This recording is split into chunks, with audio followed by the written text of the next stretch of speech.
buggy. I'm a perfectionist in that regard. So, okay, so this is really Fugazi. This is Fugazi. If you guys are saying it right now, shit. Now, that shit was probably loud as fuck too, right? But you guys are saying it right now, there's music playing. Why the fuck can't I hear that? Well, I guess StreamYard's going to get an angry little note from the old Thothschild. Fuck, man, this shit makes me angry. Try that.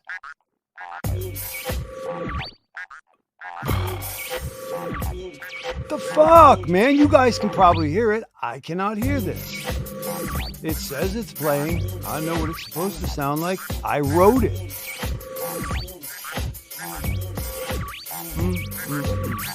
That's going to make me sad.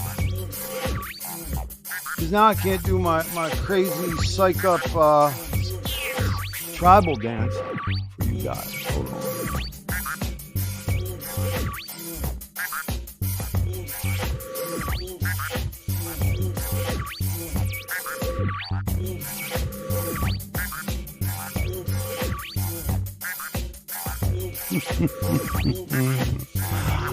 Oh, what a beautiful evening.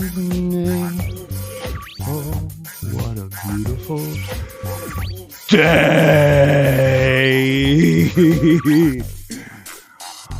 I've got a hard dick type of feeling.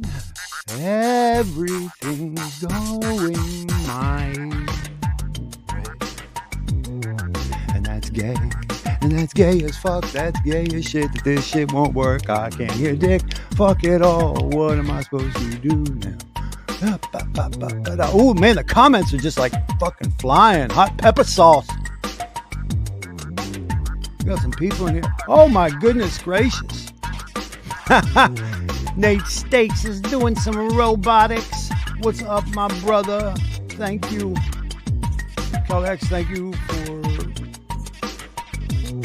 trying not to confuse me. You pretty persistently confuse me. And the thing is, I know you're a hyper intelligent man, so the problem has to be me.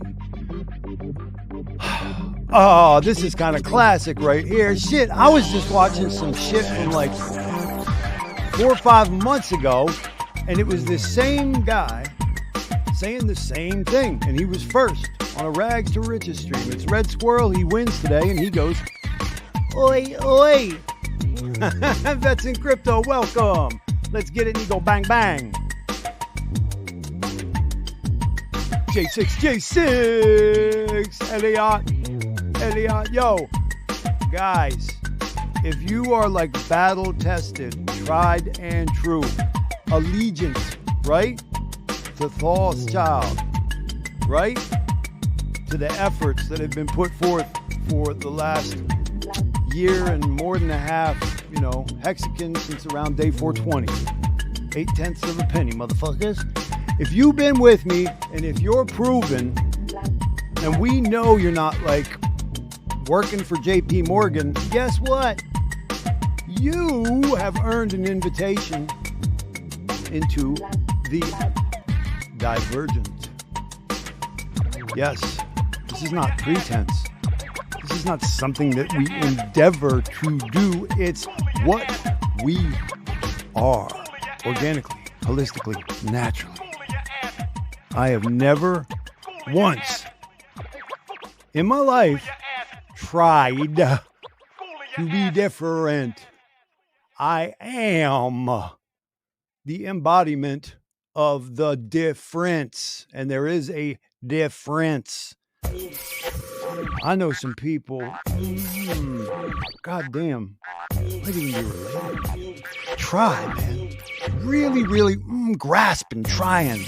It's got to be that facade, that appearance. Let me appear to be purposeful. Let me say all the right words. Boy, we find that a lot in crypto and blockchain assets, don't we?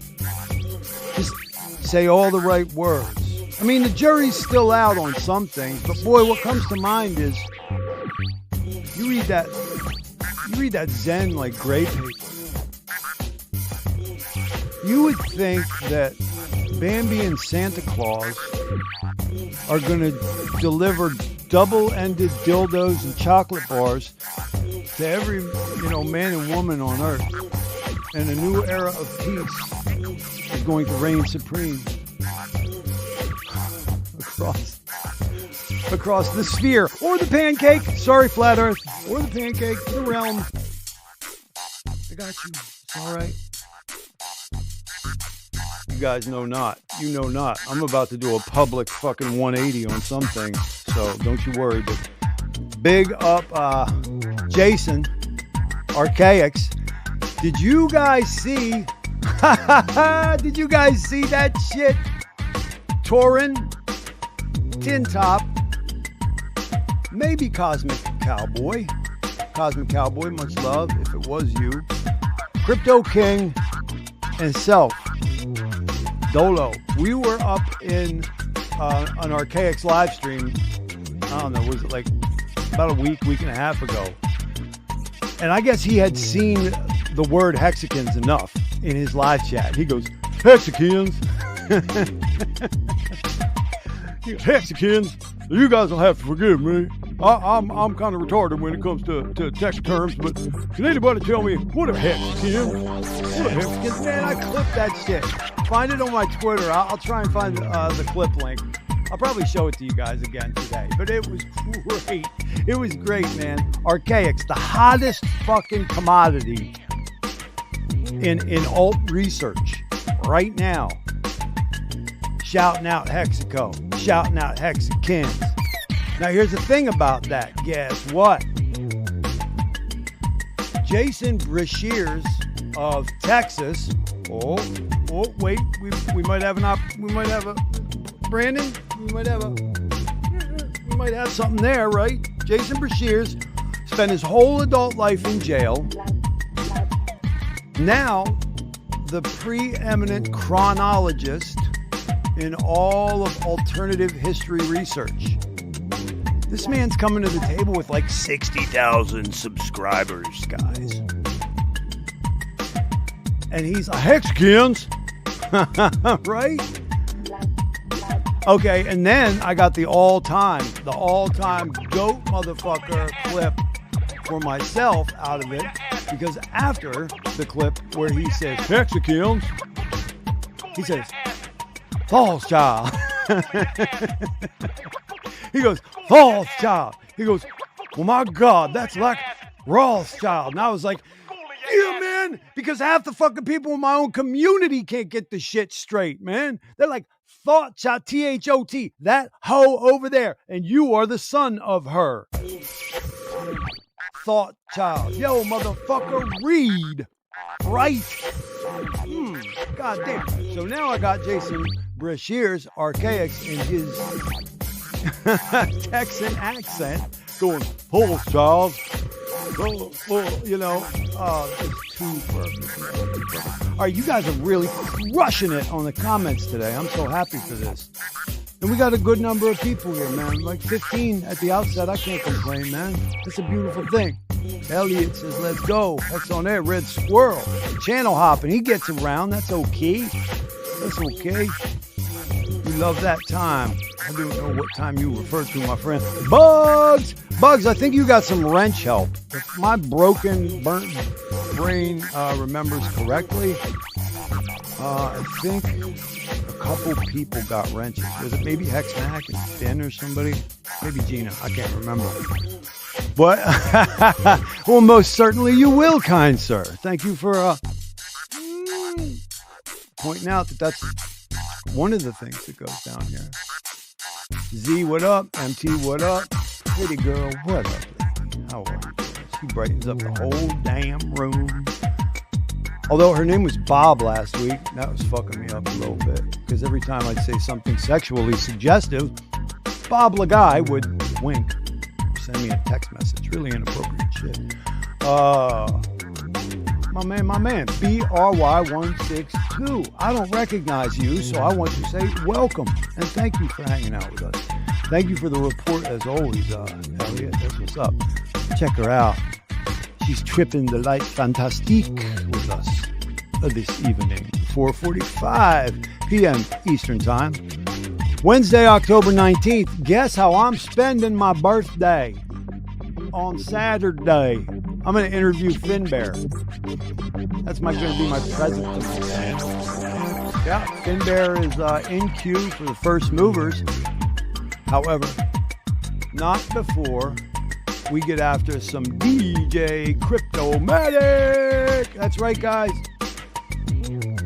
First mover in Hexaco and original gangster of DeFi. Our kraut friend on the wheels of steel, DJ Cryptomatic. Tomorrow, same bat time, same bat channel. Right. All right, still cranking. Sorry. Here we go. Because we got something to say before we start bringing these motherfuckers in here. Guess what today is? The Grand Design. The Grand Designs. This is another new feature now on the Mind Spray. This had gone through several iterations. I was going to call it Nuts and Bolts. I was going to call it Get My Nut Then Bolt. I was going to call it Projects and Products. I was going to call it this, that, the third. Goddamn, I almost called it Enterprising Endeavors. And you guys would have hated me like a motherfucker for that. Just like serendipitous synchronicities. You guys can't even spell thoth. Settled on Grand Designs. You know, some people may want to credit that to Stephen Hawking, but I guarantee his ass didn't come up with that. But basically, what we will do is drill down on products and projects that directly affect our ecosystem, and that includes the Pulse chain. Now, don't get it twisted. I'm like a RH Max. I've been listening to that man, and he's been improving my life since the end of 2017. That's my word. And noticeable, like survival skills from Richard Hart, from the man I call Fearless Leader. But listen, guys, you've heard it said before, and you know as well as I do, no successful blockchain network, right, is going to thrive and fly if it's just us, right? We're going to need other things popping off. Now, I can choose to place emphasis, wherever I want. Somebody comes to mind, but, I'm not going to shelve the mascara and lipstick and start talking about something like SHIB. What I like to do is find the committed, road-tested, battle-hardened Hexicans who are out here doing the work, man, creating some pretty interesting stuff.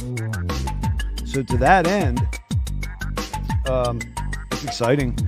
It's supposed to have a triple shot today. The triple shot is a man we call Hexy Bastard from the Poor Pleb. We're going to have a man we have not had on before, but I've been rapping with this young fellow for almost all my days in Hexaco. Some of you may know HEXISTANY, Dylan. He runs a pretty cool-ass, steroid bot, that tracks the movements of the token. HEXISTANY Dylan is going to be with us today to talk about Fiat. His partner over there, I'm going to mess this up. His partner over there, fuck. Buck.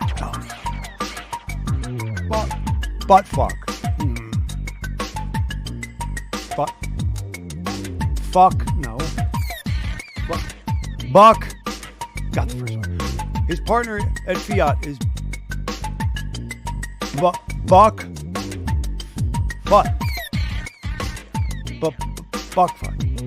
Hey, look at me. Shit. The beat is fire. Yo, man. Thank you, bro. Those are my babies, dude. There's about, in the hip-hop vein, probably about, I don't know, somewhere between 50 and 100 more brothers and sisters of that beat. Oh, check her out. Thank you for your support. Guys, if I have a second, I'm going to have to read you guys the tweet I launched off about an hour ago. I don't know if you guys saw it, but Yeah, sometimes him have it. Him done been fed up and stuff. Hexgoon. I like that name. God damn, if you're gonna use Hex in your name, that's some shit right there. I'm down with that. Hexgoon, thank you. I don't recognize you, so I'm glad you're here. That dog looks like it could tear my goddamn legs off. But he's smiling. Hey, this guy. Man. Wish I saw more of you around, but I know you're busy, man. I hope you and yours are doing okay. Miss you. That one, okay, now, see, I know what you're talking about. I do have to quantify that track with the, why is the name of the Japanese harp escaping me right now? Jesus, Christmas time. The one with that sample in it was actually the East Flatbush project, tried by 12. That was one of them tracks that back when I was like battle DJing, scratching, I had a lot of residencies at clubs in Philadelphia. The kind of places that I was holding down. If you put that track on, let's put it this way. We kept a lot of chiropractors in business. A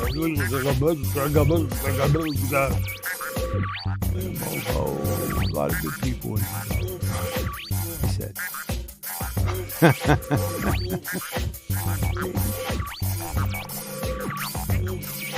Wow, good for you, man.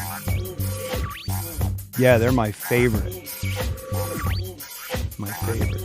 You guys know Senor Oopsie, right? You guys are familiar with Senor Oopsie, the division chief over there at the 𝕬𝕬𝕐𝕬𝕬𝕐. He didn't do much except completely fuck my entire life. So, big thanks, shout out to Senor Oopsie. Appreciate you kicking those back filings under the cabinet there. Listen, look at her. Shimmy, shimmy, y'all, shimmy, yeah, shimmy, yeah. Give me the mic so I can take it away. All from the natural side, mon voyage. The Dodger Brooklyn squad, Wu-Tang Killer. Bees on the squad. Yes, there were two players. Mike is cool though. Yeah, I'm the artist except for the East Flatbush project. You know what? I forgot to ask you guys. Is that music still playing? It probably is, isn't it? Fuck! Oh my God. I'm a I can't fucking believe I did that. Jesus, Christmas time, man. One-man show with multiple jobs, 4 little ones, man. It's very hard to keep it straight. Man, let's play some of that old Roganoff Thothschild shit in the background. This shit is fiery. Hold on. You guys can hear it. I can't.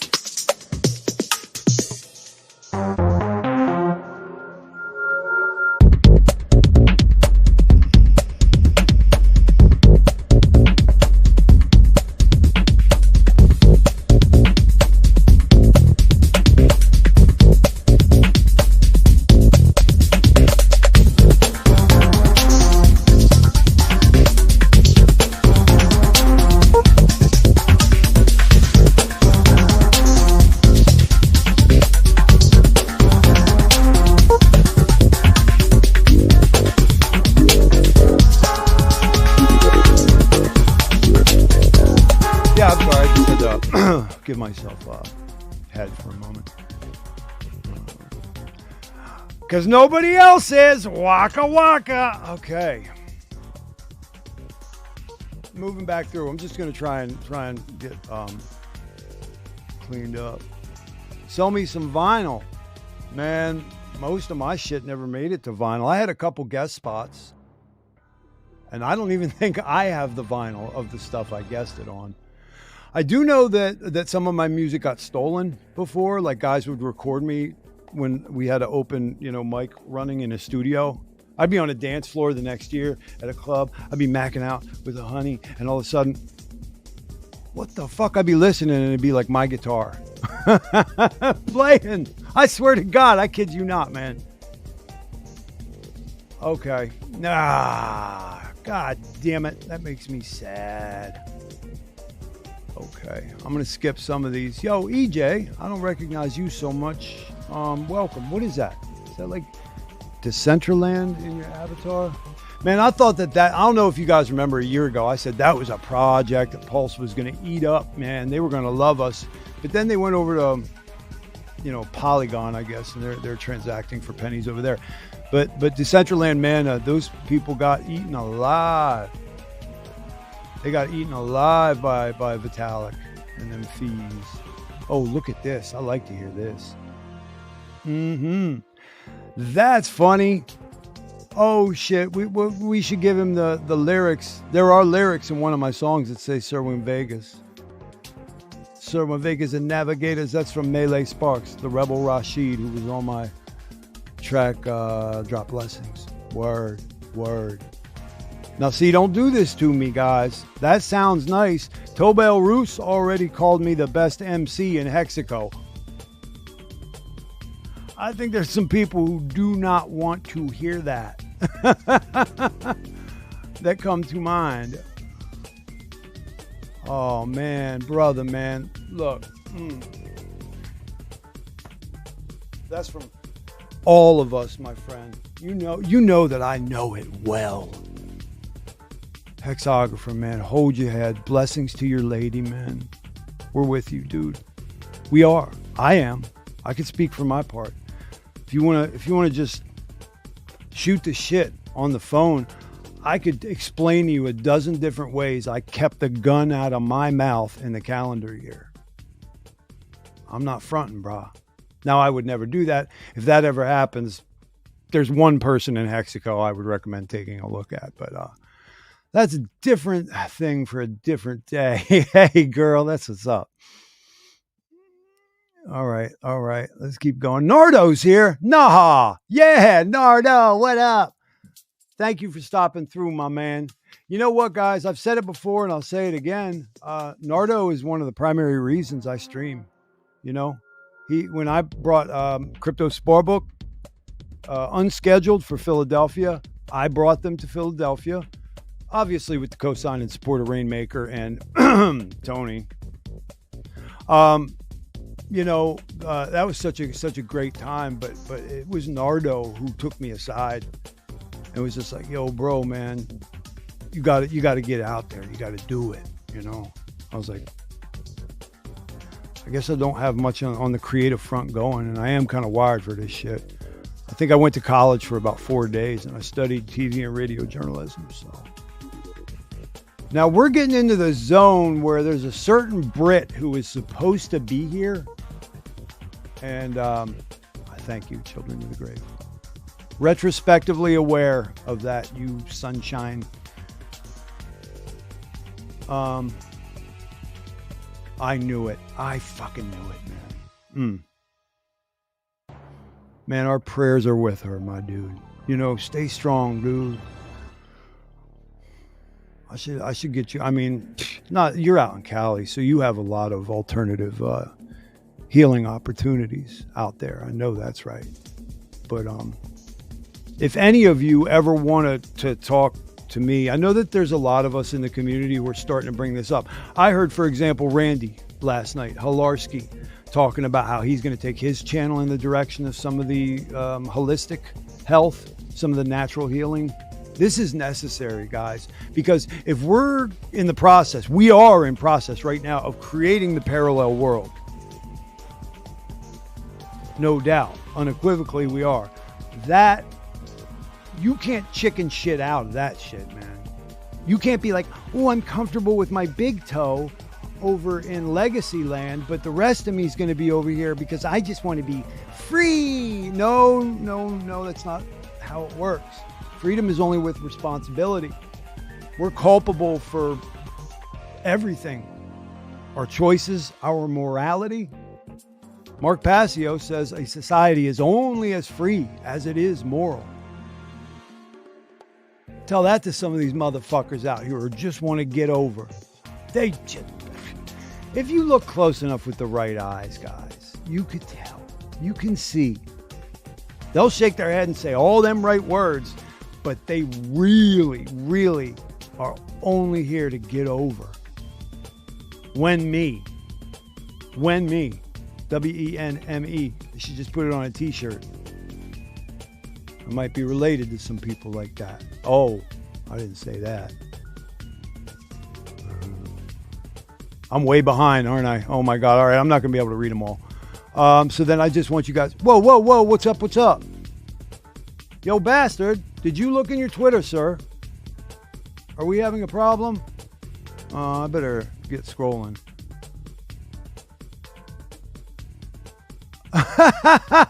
Yo. Yo, Goon. What up? My dude. Oh, man. Man, you want to talk about... That made my day right there, son. And this is right. It ain't just me. We're your tribes people, hexographer. We're your tribes people. So what I was saying before was you can't just have part of yourself accepting and it's absolutely fatuous that I should refer to it thusly. A pharmaceutical model of healing. Fuck out of here. James Corbett Report, not the comedian, the fucking alt research journalist, man. Little squirrely bald dude with the glasses. The guy who just did a preemptive strike on YouTube and just took his whole shit to Rumble Odyssey and BitChute. You know? There's my man. I'm going to bring him in a moment. James Corbett, guys, he did a 45-minute documentary on precisely how the Rockefeller junket at the behest of the Rothschilds came up in here and took from us all of our craft healing, okay? All of the natural ways, all of the tribal ways. And I'm not just saying Navajo or Apache or Delaware. I'm saying even the Mennonite and Amish or Scottish, okay? These are tribes and they all had their own way to heal you naturally. It was a concerted effort by the Rockefellers that got this shit flipped. James Corbett, the journalist, does a really good job of explaining how they went about that. You know, the main way they went about that, we see it today in the National Institute of Health, the NIH. Rock the boat. University's not getting the grant, motherfucker.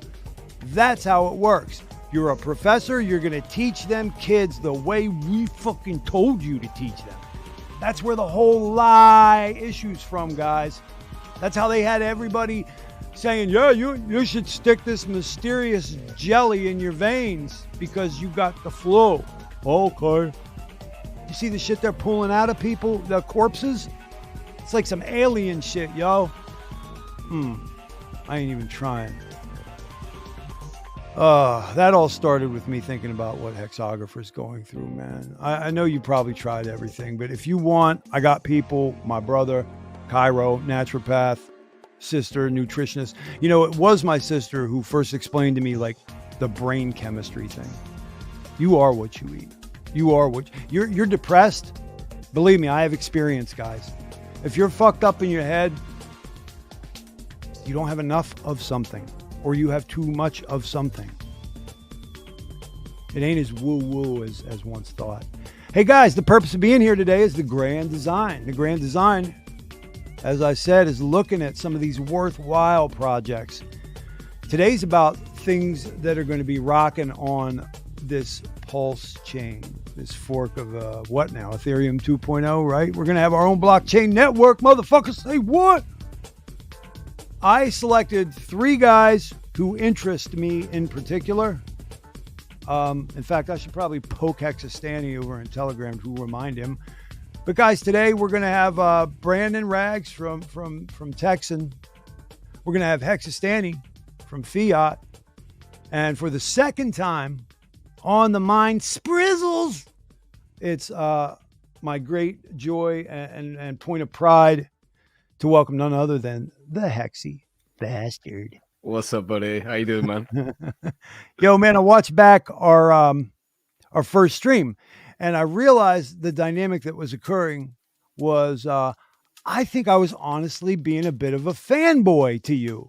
And I was like Really? trying to explain like my life and how I felt about things. And I'm like, dude, you're supposed to be interviewing the brother about the fucking project. I just remember the ventriloquist without you trying to like mime it. That shit was funny. Yo, guys, if you go back and watch that stream, he says he's trying to be polite right now and tell you, oh, mate, you know, I was tired. I had been drinking all day, you know, can't call it, you know, nothing. I thought it was very entertaining. And, you know, you look at him. You look at him. Your British accent's fucking good, you know. It's better than mine. Oh, what's all this then? Hello. What's all this then? So I got Reggie up there, and I'm like, I'm the world's worst ventriloquist. That's my shtick. It's one of my comedy characters. So I'm like, hey, y'all. Hi, Reg. I haven't seen you in a while. How are you doing? Hey, Cracker, I'm fucking good. How are you? Oh, you know, I don't want to hear your shit. Shut the fuck up. So I'm doing that. And fucking Hexistany, or I'm sorry, fucking Hexy Bastard is like this. Honestly, though, like that time when we was on, I think over here it was like 4 a.m. Oh, yeah. And you had been I drinking for like 16 hours. All day. I'm surprised I even made it on, man. I was fucked. Hey, you did good. You did good. You didn't say anything like inappropriate or nothing. So I give you. Oh, but I didn't do a very good job, man. That's my job, is to be inappropriate. Right. I'm like Hexico's favorite D-gen at the moment. Well, we're excited for your D-generosity. Ha ha! Waka waka. Yeah, nice showing from the Divergent crew. That's my Telegram steez. Did I get you up in there? I think I did. Yeah, I'm in there. But I ain't You're had a chance busy. to really I know chat in this. there. Yeah. I will start chatting more when everything's done, which it kind of is. Like, yeah, I got an announcement coming on Friday, guys. Anyone who's here for PP updates, Friday. You're not going to drop it on us today. No. I can't. Who's this mechanic motherfucker that just said this broken beat blazer is elevator music? Hold on.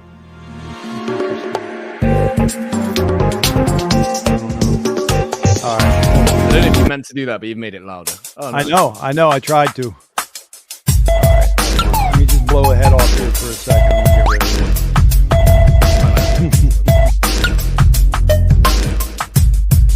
There's Did you used to be a DJ? Well, producer, jazz guitarist, yeah, scratch DJ, battle DJ, all that shit. Yes, sir. Yes, sir. All right, I'm gonna bring this down so we can get on with it. I got some notes here, like all the accusations I'm ready to level at Poor Pleb and at you in particular. Put first. Hit me with it, mate. I love the FUD. I live for the FUD. FUD is good. Yeah, fuck Poor Pleb. Them motherfuckers finna rip you off and bounce. Bounce. Run, man. step, bounce, freaking bounce. Run, step. Right. If we were going to rip you off, why would I still be here? Yeah, right. We got the 1.4 milli. You know, I could congratulations, man. You know, we got That's Tobel fucking loose. nuts, though, right? Like, I wake up in the morning and I'm just like, I can't believe we did that. I just can't fucking believe we did that. It's really cool. I get to be around that energy with you, and I hear it from Matt, Crypto Heartbeat, and from Brandon. You know, this is exciting, man. Like, people are like, if you're an RH Max, you shouldn't really be giving this airtime and this, that, and the third. And I'm just like, oh, we want the Pulse Chain network to run on like Hex, and that's it, right? Like, come on, man. Like, yeah, man. There is room for other shit, because here's the thing. At the end of the day, you and I both know one thing. Hex is fucking champion and Richard Hart is king.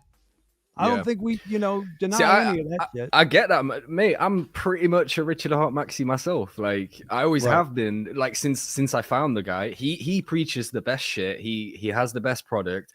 The only thing that I could say is that, like, there's certain markets that he isn't gonna hit because of how he is and stuff. Like, it's just it's natural, man. No one person can appeal to everyone. He's got his like niche of people. He attracts smart people, smart investor types and stuff. I don't see how he's bringing in degenerates though, you know, like he's telling people to be good, don't play poker, you know, don't drink, don't smoke, whereas I'm fucking the opposite, man. I'm just like, yo, play poker, drink, take drugs, who cares, man? Just live your life how you want. Obviously within reason, don't hurt yourself and stuff. Yes, but yes. I'm kind of like the sort of like devil on the right shoulder, you know. I'm like, hey, I'm with you, dude. Guy, but you know, I just rolled a convenience store earlier in the week, so who am I gonna preach to? Seriously, I got kids to feed. Freeway said it. If my kids are hungry, snatch the dishes out your kitchen. Oh, hey, cool. The sex girl's here. Can I have some? You've made it, mate. You've made it.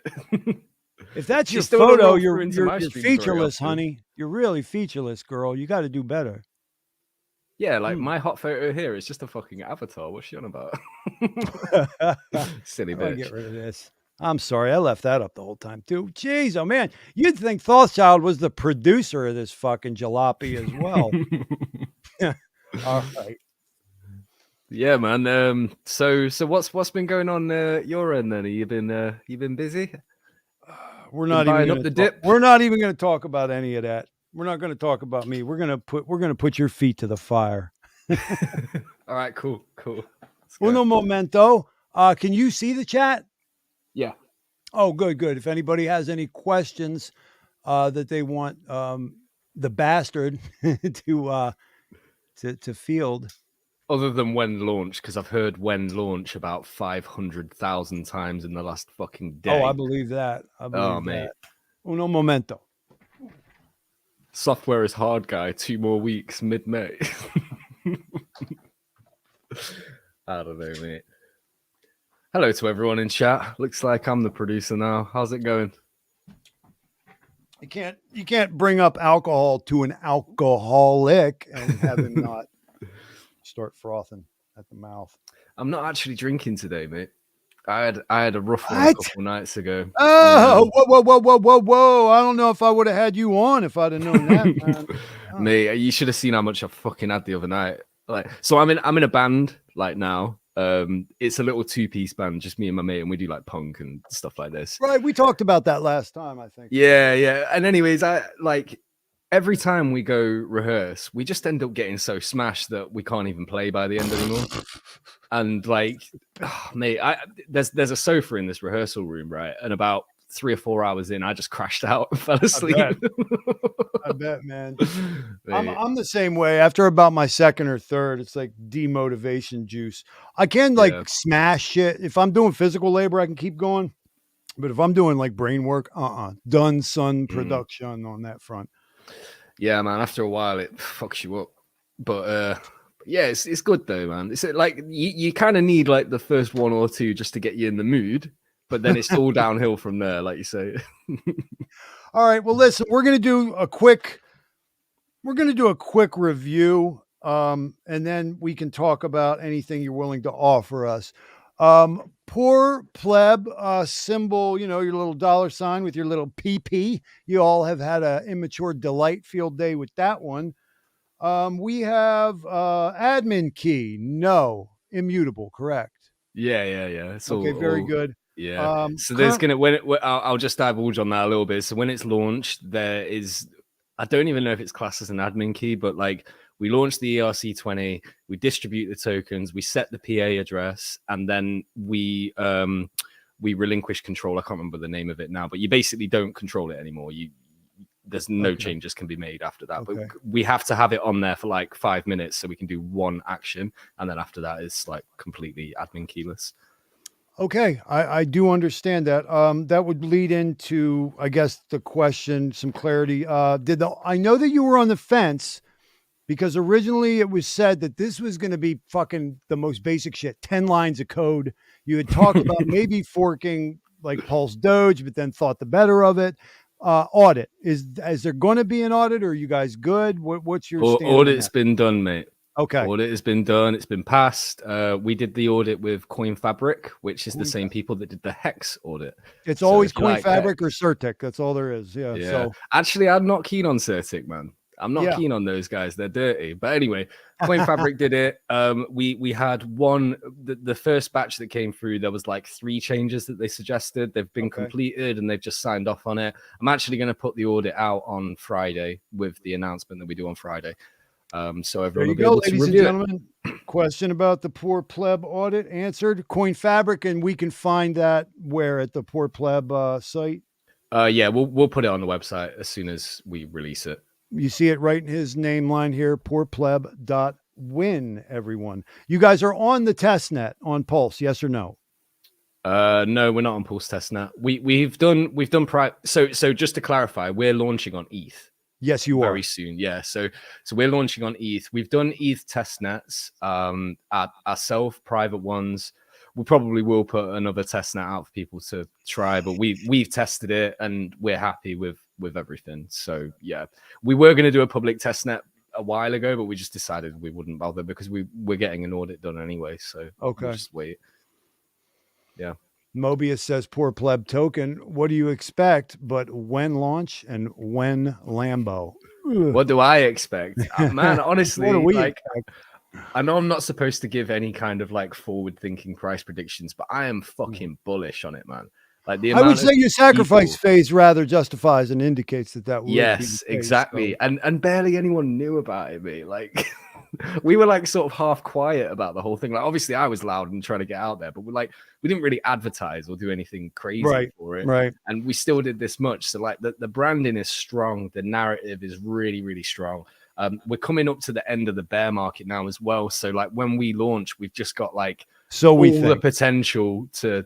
Well, I think we're nearly there. Maybe there's another month or two, but like it looks like we're pretty close, right? So well, I know that we all want that. I'm just like I pointed out on Worst Damn Crypto show 2 nights ago.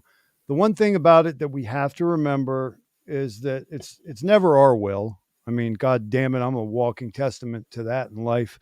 But we see that the manipulators and the social controllers they're very good at observing us, observing the rats, and then making adjustments. If you see how Uncomplication had correlated the Wyckoff phases to the Bitcoin chart, and when he had done the overlay, we saw that the 1929 run-up to the stock market crash was in actual point of fact a fucking duplicate of the Bitcoin chart. Subsequently to that becoming kind of common knowledge in cryptocurrency spaces, for the people who really know shit, we saw them divert from that. Like they got off the Wyckoff a little bit and moved from it. So the reason that I postulate it now is that, and I know some of you are going to laugh, you don't know what I know, so cram it.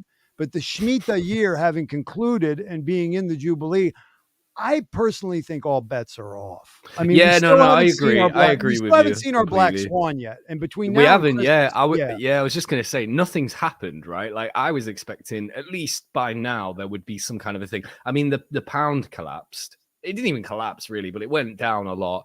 That's the only thing that happened. I was going to say, as far as something happening, I think we might be in the middle of a long form happening, as opposed to it's 9/11. You know what I mean? Like, it's kind of like a slow burn. Gearing up for something. I mean, there is that like war going on at the minute, and there's a few things that could happen. But in terms of like our project and where we are, like I don't think any of that will affect us. Actually, it might do, but I don't know. I think where we're launching, it's good timing, and actually, the poorer people are, the stronger our narrative becomes. Amen to that, my brother. And there's nothing saying that we would have to have traditionally as powerful correlation, if that makes sense. Like we could have, here again, pardon me, my favorite word, we could have divergency take place. In fact, what would be really cool for me to see would be this whole parallel society that I'm talking about that's raising up against this whole CBDC. It would be interesting to see if there was a class of crypto that seemed to perform a little separate. I could see that happening. Okay, let me throw a little random thing out here. So sure. Imagine some black swan event happens, but it's to do with banking and they turn people's money off basically. people are going to flock even to Bitcoin, even to Ethereum, any of them. People are going to flock to crypto because you can't turn that off yet. You can probably in the future, but right now people can't do that. So if there is a black swan financial wise where people start losing all their money that's in the banks, people are going to flock to crypto. So what that will result in is, right now Bitcoin follows the stock market basically, but if this happens, the black swan could actually pump crypto, because it happened when the war was announced, right? Bitcoin had a random pump, didn't it? Because people just started like buying that so they could send it to Ukraine or whatever. And same when Canada had their thing going on, Bitcoin pumped because it's money that you can't turn off and stuff like that. If there's an event which causes people to flock to crypto, you could see crypto just moon like crazy, because the world has changed. The world has updated their worldview, should we say. So, there's a lot of things that can happen, and it's always the opposite as well. Like, if everyone thinks it's going to go down, you best believe it's going up. If everyone thinks it's going up, you best believe it's going down. They just do the opposite for max. It's in the Plebifesto, bro. They always do what will result in the maximum amount of casualties, like margin trading, right? This happened to me the other day, and I shouldn't be saying this, but I was short on something the other day, and it did die. It tumbled like fuck, the thing I was short in, but not before doing a huge wick up, taking all my stop losses out, and then going down. This shit has happened to me numerous times. Dude, I keep falling for it. Dude, I've used the analogy. Have you ever had a vacuum cleaner that has a setting on it that says max extract? Yeah. That's these motherfuckers, man. They are professionals, Yeah. I don't know how else to say it. That's it. Man, I'm seeing a bunch of new names in here, and I really appreciate it. Body Mechanic, you going to call my broken beater my hip hop elevator music? That's your right, my friend. But I'm glad you're here, and thank you for coming through, man. And then In Search of Confusion, no, ISO confused. ISO confused. You want fuck? You go fuck your mother. No, I'm just kidding, dude. That was from the meme. That wasn't for you. I'm glad you're here. A debt collector is going to kneecap you. Maybe you should call in some of the Hex heavies. Ace is back. What up, Ace in the place? And then Hex to learn. I don't recall seeing you in here too often. So what's good, Gucci? Good enough for me. What I wanted to say, that max extract is what comes to mind. Bastard. I love calling you that. Hey, you bastard. It's great, mate. They're always, because if you guys understood the principles of the dark occult, okay, which is the religion, it's the Saturnalian religion of these motherfuckers. It's not enough to stab you. They never are just going to stab you. They're going to make you pull down your pants so everybody could see your ass. They're going to do something to your wife and kids. They're going to stick it in. They're going to twist it. It's really like, it's about humiliating us, breaking us in half is what the attempt is. But I'm more excited for our strength and constitution and response to some of these maneuvers by these motherfuckers. Now I got to say that. Hey, this is famous. Ha ha! Are you allowed to call yourself that anymore? My next guest, I thought my next guest is going to have something coming that has your name, my brother. We'll talk. Merci. Did he copyright it? I don't know. I hope that fuck butt fuck Jesus Christ. Fuck Buck Fut and HEXYSTANY. I hope that they gave a significant bag to to Famous to drop. Yeah, I'm pissed, man, because like I'm in Buckfoot's rooms and shit, and I missed the sack for Fiat. Yo, because I didn't have time. Dude, it's right here. I'm gonna bitch at this motherfucker, dude. I'm gonna be like, you guys had a 72-hour sack phase. I know. Well, I didn't have time to research it because I was busy with other shit. And then when I finally looked at it, I was like, damn, this looks pretty good, actually. I wouldn't mind a piece of this. Messaged him, yo, bro, any chance I can buy a bit of the sack still? No, you'll have to buy it on market. I'm like, you motherfucker. That's exactly what he said to me. Like, well, what's up with the airdrop to content creators, motherfucker? Yeah, I have a real problem saying his name correctly, but forgive me. There's no. He was at the 731, but I never met him. He has a picture of a black guy as his profile pic, and we seen a guy at 731 that looked just like his profile pic. So I went up to him like, "Yo, you're Buckford, aren't you?" He was like, "Who the fuck's that?"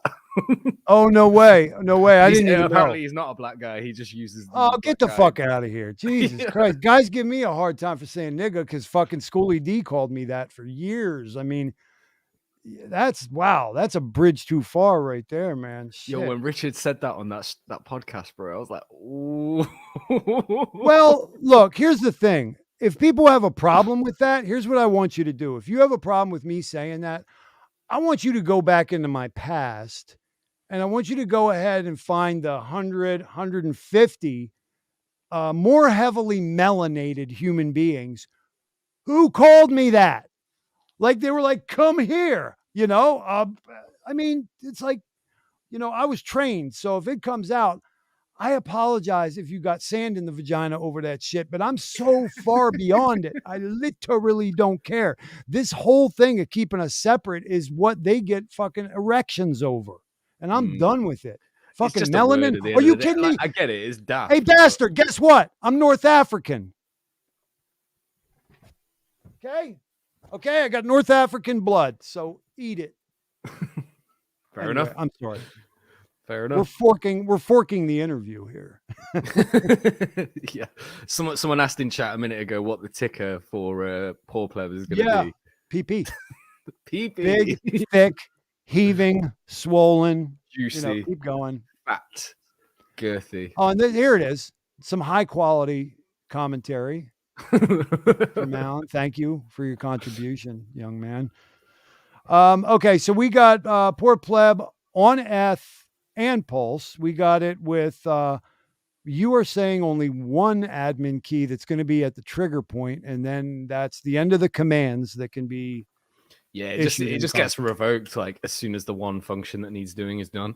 I understand. It's a nuanced conversation that's going to come up with HEXISTANY and Fiat. People break out in hives as soon as they hear it, but maybe perhaps they don't always understand the function of it. And I would ask you, audience, to correlate it to the fact that Hex, for example, decentralized finance, but, in a very important strata, we have this OA and we have this supply with this entity. So centralized DeFi, but then what is that? Centralized, decentralized finance. Well, yeah, but what is it at the end of the day? It's the shield that guards the realms of fucking men is what the fuck it is. Yeah. Well, we're copying it, man. We have the PA, the pleb address. We're going to have our own OA. It's not going to have 92% of the supply. It's going to be far less than right here. I was just going to ask you OA question mark. You're calling it the what? The PA, the pleb address. PA. Yeah. So we're going to have one of them, but obviously we're not allowed to give expectations or anything like that, but let's just say it would be a benevolent address that will only do stuff in the best interest of the protocol. Okay. And it's there for protection. We learned it by watching you, Richard. It's the shield that guards the realms of plebs. It's just going to look after the plebs. There we go. Here, brother. Love it. Okay, so we got a coin fabric audit. Sacrifice phase. Yes, you did have. It was about a month long, I believe. 42 days we did it for. I wish we'd have done it for longer considering what we raised, to be honest. Well, he asked me, the question to the community was, share us your story of how you're the greatest pleb ever. And I said, ooh, me, pick me. Okay, Thothschild, how are you the greatest pleb around? I couldn't afford to sacrifice for Poor Pleb. Yeah. Okay. Airdrop claim phase. Is there a claim? I believe it's attached to the sacrifices for Pulse. No. It's nothing to do with the sacrifices. Okay. Basically, this is what our main key selling point is. Oh wait, it was if you were holding SHIB or some other meme coin. Yeah. SHIB, Floki, Doge. Baby Doge, Pulse, Rocket. Rocket, 𝕗𝕗, all of these like meme coins, some of them aren't even meme coins, but all of these like popular coins that are on Ethereum, which have absolutely fuck all to do with our community, right? nothing to do with our community whatsoever. Right. Untapped market for our community. Actually, fun fact, there's over 3 million wallets on the claim list. There's over 3 million potential users for this. And protocol. you had always said if you got 3 or 4% of that, you would be a pig in shit. You'd be delighted. And that was when we were at 2 million. So we've added more. We've added Hex, we've added Hedron, we've added more token. Like we've added more to the claim phase, and there might even still be a couple more that are getting added. Wow. Well, I hope it's some of the dog shit that I accidentally had in my wallet. You have to have at least $1, but only the plebs get it, right? So that's again the unique narrative is like the whales get nothing. And we've had this certain project come out recently, which is supposed to be fair crypto and it's supposed to be fair distribution. But if you're a whale and you can go and create 100 million wallets, you can just claim it infinitely forever. You cannot do that with Poor Pleb.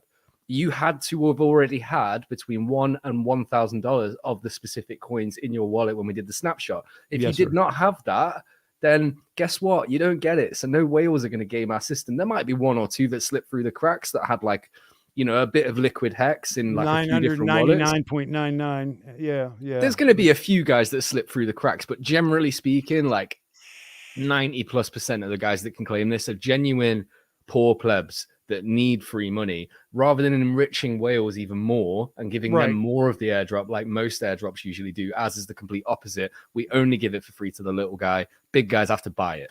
Simples. This was my next question. So well-timed, CBDO, the snapshot was in July, mid-July, right? Yeah, I think it was the 16th of July. There it is, right in the guts of July was when that occurred. So if you were properly positioned as it relates to Poor Pleb, sitting pretty. Yeah. There are some caveats to that because like some of the sacrifice phases that are eligible. So like Fiat is eligible, Pulse Chain, Internet Money, Hurricash, and a couple of others. Some of those ended after that date. So, but like that is not like a snapshot as in this date. It was just anyone who did sacrifice for those less than $1,000. Okay. Famous is asking about dust accounts of Ethereum. Like, is there Ethereum that factors into the claim?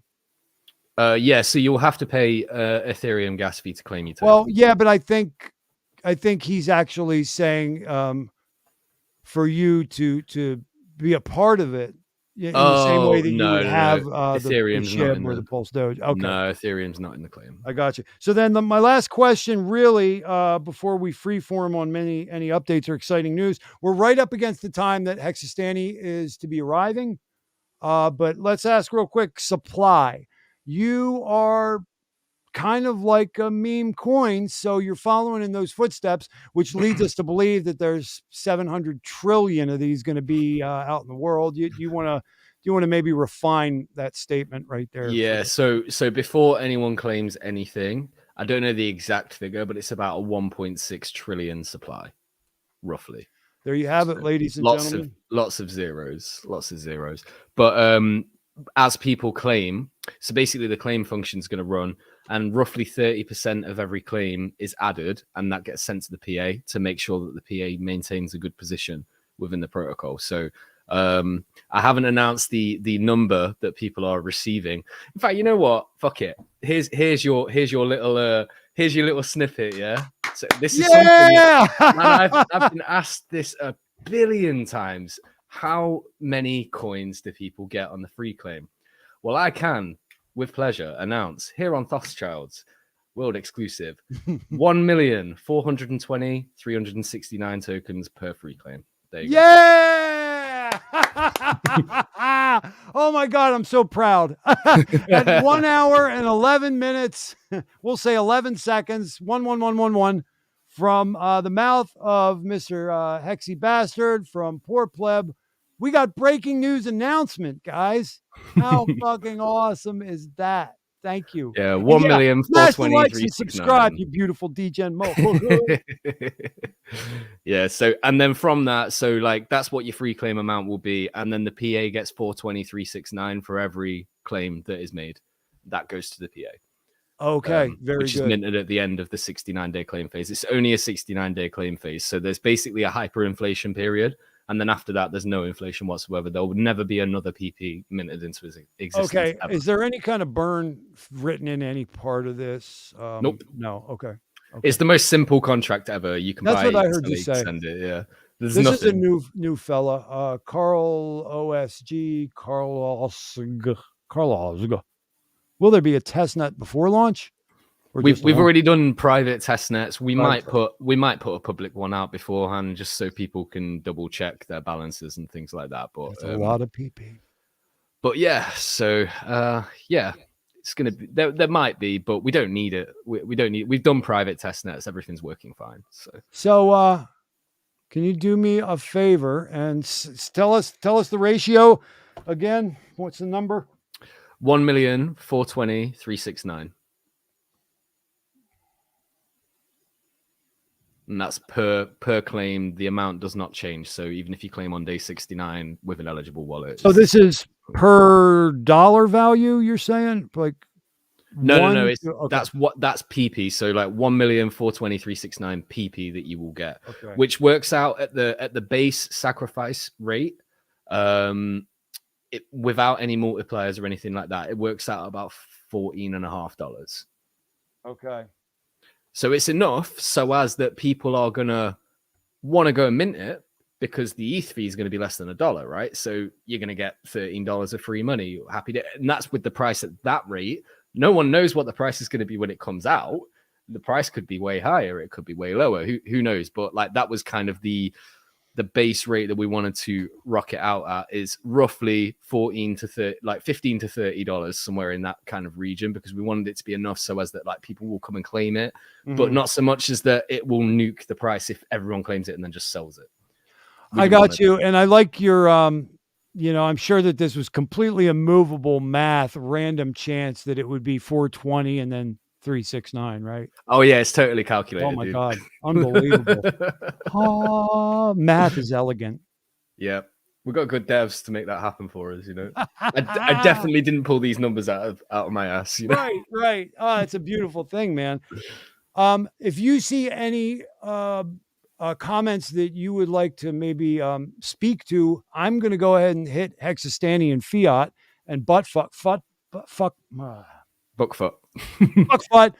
I'm going to hit them guys and see. Yeah, no worries. There's definitely one here from Carl saying, what happens after the 69 days unclaimed, free claim? Is it burned?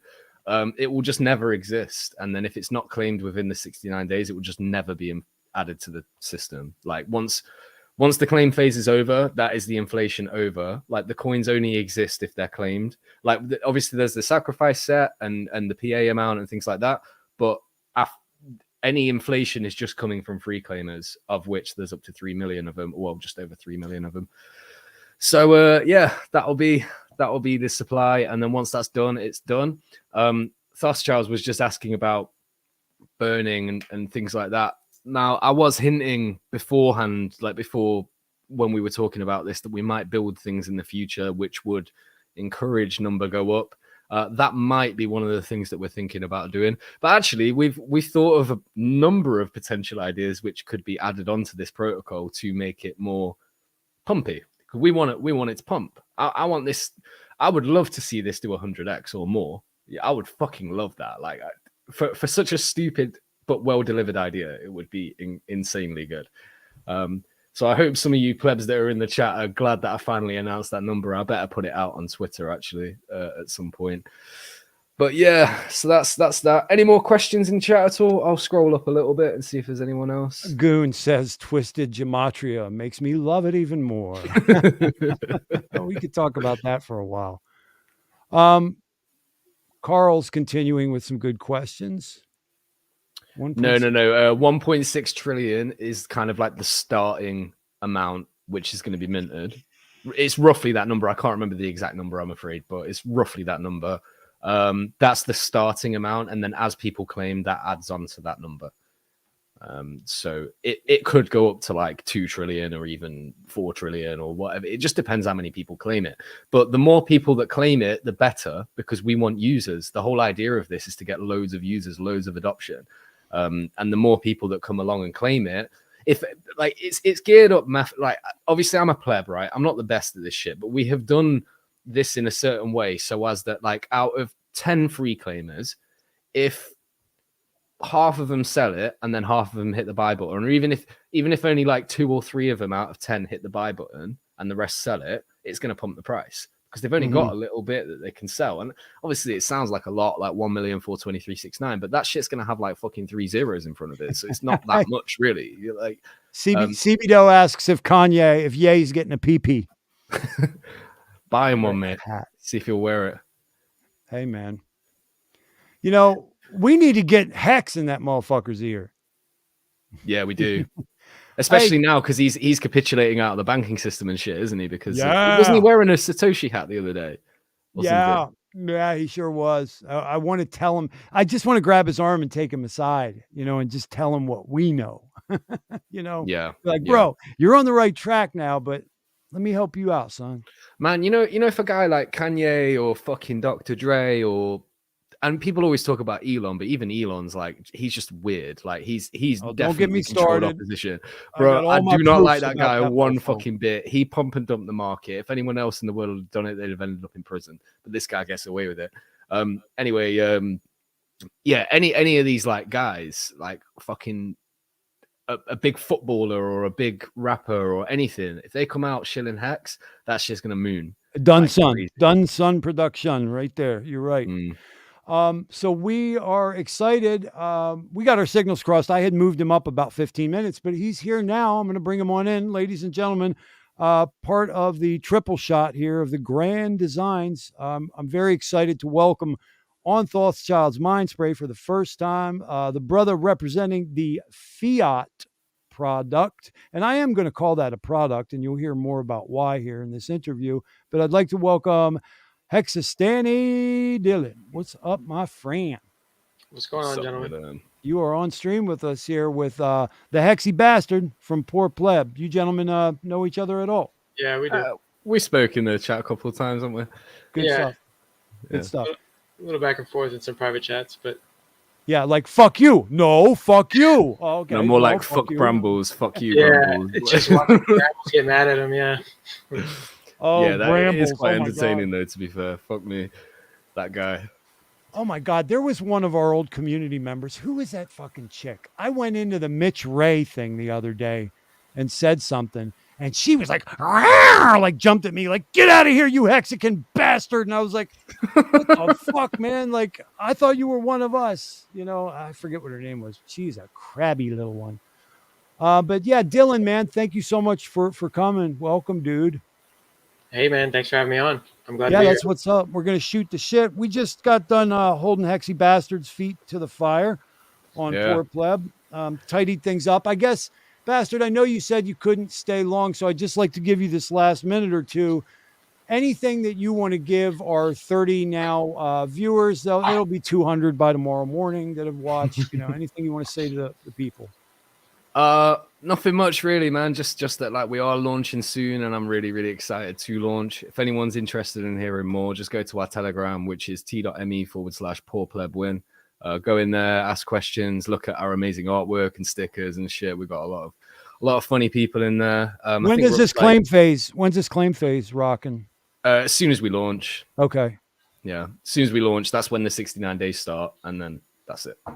That's our hyperinflation period, and then after that, that'll be it. Gotcha. So yeah, excellence. Welcome, Tobo Roos. Welcome. Well, Bastard, are you gonna hang for the other two boys, or you gotta bounce? That's all right. I'll let you guys do what you need to do, and I will catch you on the next one. I'll come on for one of your tinfoil things. Tinfoil Royals. Yeah. Very good. I would love that. Man. You know, that's probably why I was jibber jabbering so much in our first meeting, because Wales had kind of talked you up to me. And he was like, man, if we ever do a show where we kind of focus on alt research, Wales was like, I'm going to want you. I'm going to want this one, and Hexy Bastard. And I was like, all right. You know, that's a motherfucker I got to get to know and shit. So, me and Wales have had some very, very long conversations about some of the maddest shit that most people would just think we're crazy for talking about. But well, we are. You're right. Ladies and gentlemen, Hexy Bastard, Poor Pleb, check it out. Peace, guys. Take it easy. Peace, brother. Take it easy, man. Phase 2 of the triple. Did you see the thumbnail for this? I did. It was pretty nice. Yeah. She's hot, isn't she? Well done. Tasty girl. Welcome to HEXISTANY. HEXISTANY and I, we actually go back. I'm old. He's not, but we always fucking had, good conversations starting summer, I guess, of last year. And eventually he kind of accepted my invitation into one of my private communities. And it was therein that we kind of got to know each other. This is a smart dude. This is a good dude. And I want to thank him for coming on today so that we could discuss some of the details of actually trapping live alligators. Which I've done. Is that? Oh, fuck. I've caught the shit, man. Best way to catch an alligator is if you have an airboat, right? You go out at night, you get a flashlight, you shine them a little bit, and you kind of find the baby ones, right? The babies. Gotcha. Yeah, I mean, because the babies aren't dangerous. No, I mean, they can still bite you and, they can get you good. But, if you get down there and grab them by the neck fast enough, you can get one. I've done it myself. So. Really? Yeah, I've caught one that was as long as my arm. That must be a Florida thing. Like it gets imprinted on your DNA when you're. It's a Florida thing, 100%. Yes. Mother of God, no thanks. I have enough trouble up my way with the squirrels and the groundhogs. I think I'll stick to that. So we got a good crowd in here today. So we're in part 2, as I said. HEXISTANY, man, I did. You guys are going to be surprised to hear this, but I actually can read, and I did read last night. I struggled with some word combinations, but letter combinations, but I did get through reading and getting up to date about Fiat.io. And I have to admit to you, brother, as much as I'm coming at this as a neutral journalist, I see the viability. I see the efficacy of what it is you guys are doing, whereas before I might not have understood it so well, because I think as a Hexican, most of us key in simply on, oh, you're going to be able to short hex now, and, oh, you try it, big guy, like kind of thing. But there's so much more to what you guys are saying. And your tagline, borrow, earn, hedge, leverage, and short. That's Fiat.io. Now, Fiat, the token, is your governance token, and that's going to be stakeable. So it seems like there's a lot of moving parts to this. I then subsequently learned that, my God, there's going to be a protocol whereby if you do stake this fiat, you're going to be able to yield something called VE fiat. And even at the IO, which is basically a decentralized fucking bank on the chain, you're going to be able to fucking have custom tools whereby the user is going to be able to create their own staking, their own loans, and then something called looping. Can you help me understand what looping is? I'm not really familiar. So let me go over a few points. Sure, please. You mentioned something about there be a governance token. Okay. At the moment, there is no governance. It's just you have your fiat token, and then you get a share of the revenue. Simple. Okay. So it's just like Aave v2. There's no governance yet. There could be in the future. Which, for those who don't know, Aave v2 is what you gentlemen forked. Correct. Yep, exactly. And as we know of Aave v3, that turned into a governance model where you hold the Aave tokens and it goes into like an insurance fund, and then you use them to vote on things, on parameters and things like this. But we're forking Aave v2 first, so maybe that could be something that happens in the future, but that's not decided at the moment. So, and then looping, I don't know. That's okay. It could be leverage longing. It could be okay. That's what I was kind of thinking, but I'm not the guy. I'm not the user, and I don't think a lot of us are. I'm not the user that would be necessarily first year enabling custom tools to build my own protocols. I mean, I'm just admitting that. Yeah, I mean, if looping is, this is the first time I've ever heard this type of term, but I mean, you could probably assume that it's like the haunted strat or something. So, say you wanted to, long an asset. Okay, you deposit your hex. Say you want to long hex. Okay. Okay. So, you deposit your hex as collateral. Okay. onto the platform. So that allows other people to borrow your hex, right? And since it's collateral, you can go borrow other people's assets. So you go and borrow a stable coin because that's the safest one, or you could borrow Pulse or PulseX versus against your hex. It all depends on what's on the platform. But essentially, to keep it simple, you could borrow a stable coin, you can go buy more hex, Mm-hmm. you deposit the hex again, borrow more stable coins, Right. continue the cycle. That's maybe what they're talking about, but It's pretty exciting, brother. I got to tell you. My brain was going topsy-turvy as I was reading some of the descriptives about this. I do remember in the series of interviews that you probably were conducting about 4 months ago or so, I could tell that there was a lot on the tip of your tongue that you kind of seemed like you wanted to talk about, but you had agreed that, it wasn't the time yet.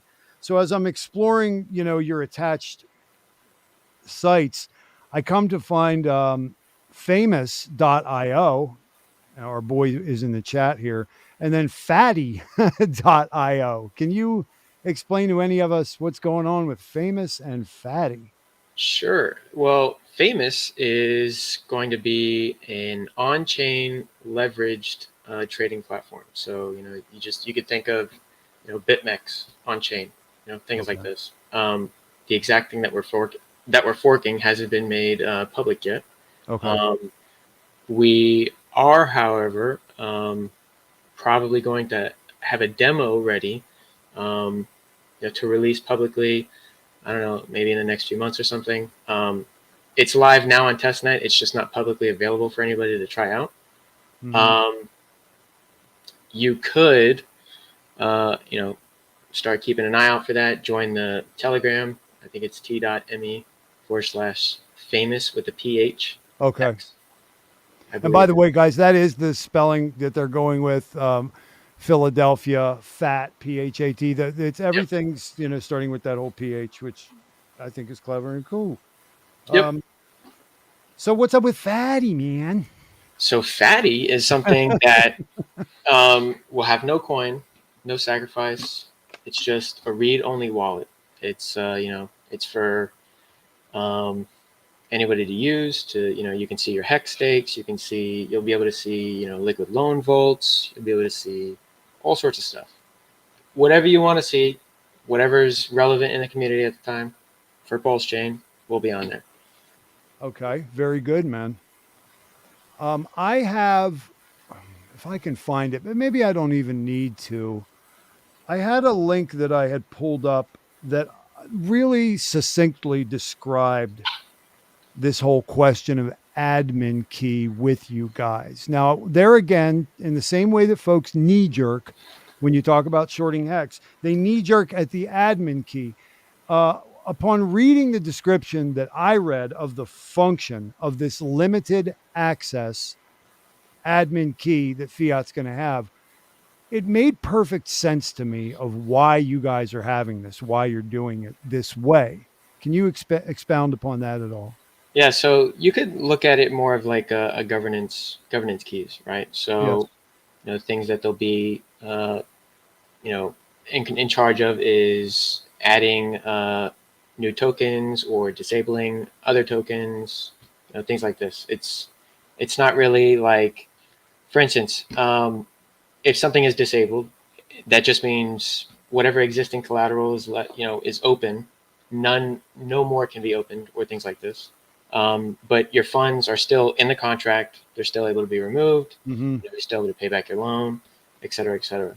Well, it seemed like it's streamlined, like ease of use. Like if you guys didn't Yeah. have this, as an option, man, it was going to be a bunch of hoops for users to jump through, and it would make the whole experience a lot less pleasant and streamlined. Yeah. So, I kind of understood that. Yeah, I mean, Aave has been working for a very long time, and they have insane amounts of TVL locked up right now. I think it's 14 billion at the moment, Mm-hmm. and they launched in 2017, and they started off with primitive Aave v1, and they moved to Aave v2, which I know they had governance keys, literally the same thing, the same model we have. Right. And then Aave v3 is when they changed to governance tokens. So, everybody can vote on things like this, but I got you. it's just, controlling collateralization levels and things like this when you set the asset on the actual platform, Yes. in a new smart contract. It's just like for adding things, like for adding options, Exactly. that I can see that. I mean, why would you want it set in stone forever that fiat could only interface with X, Y, X, Y, and Z? Z. Yeah. Exactly. Yeah. And so, um, they don't have access to any sort of funds or, things like this. That's strictly, not Okay. on the table. So let's talk about that then real quick, since we're on. I have about 7 or 8 bullet points we can ram through. OA address for you guys. What is it called? How does it function? It's just the team tokens. Okay, very good. And Hey, look at I this. think it's okay. So something I have to square away here. Yes, sir. We are trying to launch on Ethereum. Maybe before Pulse Chain goes live, we'll probably launch Fiat on Ethereum. With that being said, there's going to be a little bit more of the equity that will be able to be sacrificed through sacrificing for famous. Okay. A small. Oh, yes, that's right. New life, new life. Sing out, Jerusalem. I'm going to get a second fucking chance. You guys in your fucking 72-hour sacrifice phase, man. You killed me. I know. Yeah, so this one will also be capped. It'll only be for a very small portion of famous, but the team wants to extend more equity to be able to be sacrificed for or to airdrop your eFiat, because we're going to try and launch on ETH before Pulse Chain goes live.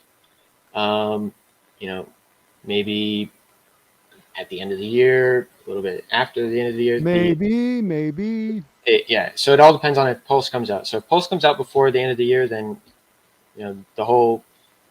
it's scrapped. The idea is scrapped. Okay. And we'll just launch on Pulse. I got you. Yeah, 𝔲Ⅎ𝔸ℕ𝔻 said last night, he said he can feel it in his bones. Yeah, man. Richard is definitely has a fire under his ass now. Like, I hope so, man. I mean, I hear you OGs talk about, 4 more weeks, and those are some entertaining stories that, by the way, guys, I am going to be able to drill down on with special guests. DJ Cryptomatic tomorrow night, Finn Bear on my birthday on Saturday. I'm going to interview him, and then next week looks like Bob Lagai. So these are OGs. I'm going to be asking about this whole phenomena at the outset of the whole 4 more weeks, and correlate it to this whole experience, because I don't know about y'all, but last July or August, or I should say the July or August before, I don't think too many of us envisioned,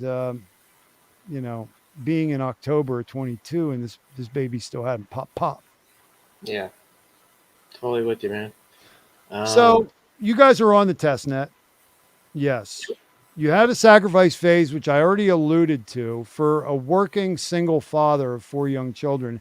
That motherfucker made me angry as hell, dude. I was like, wait, when? It's done?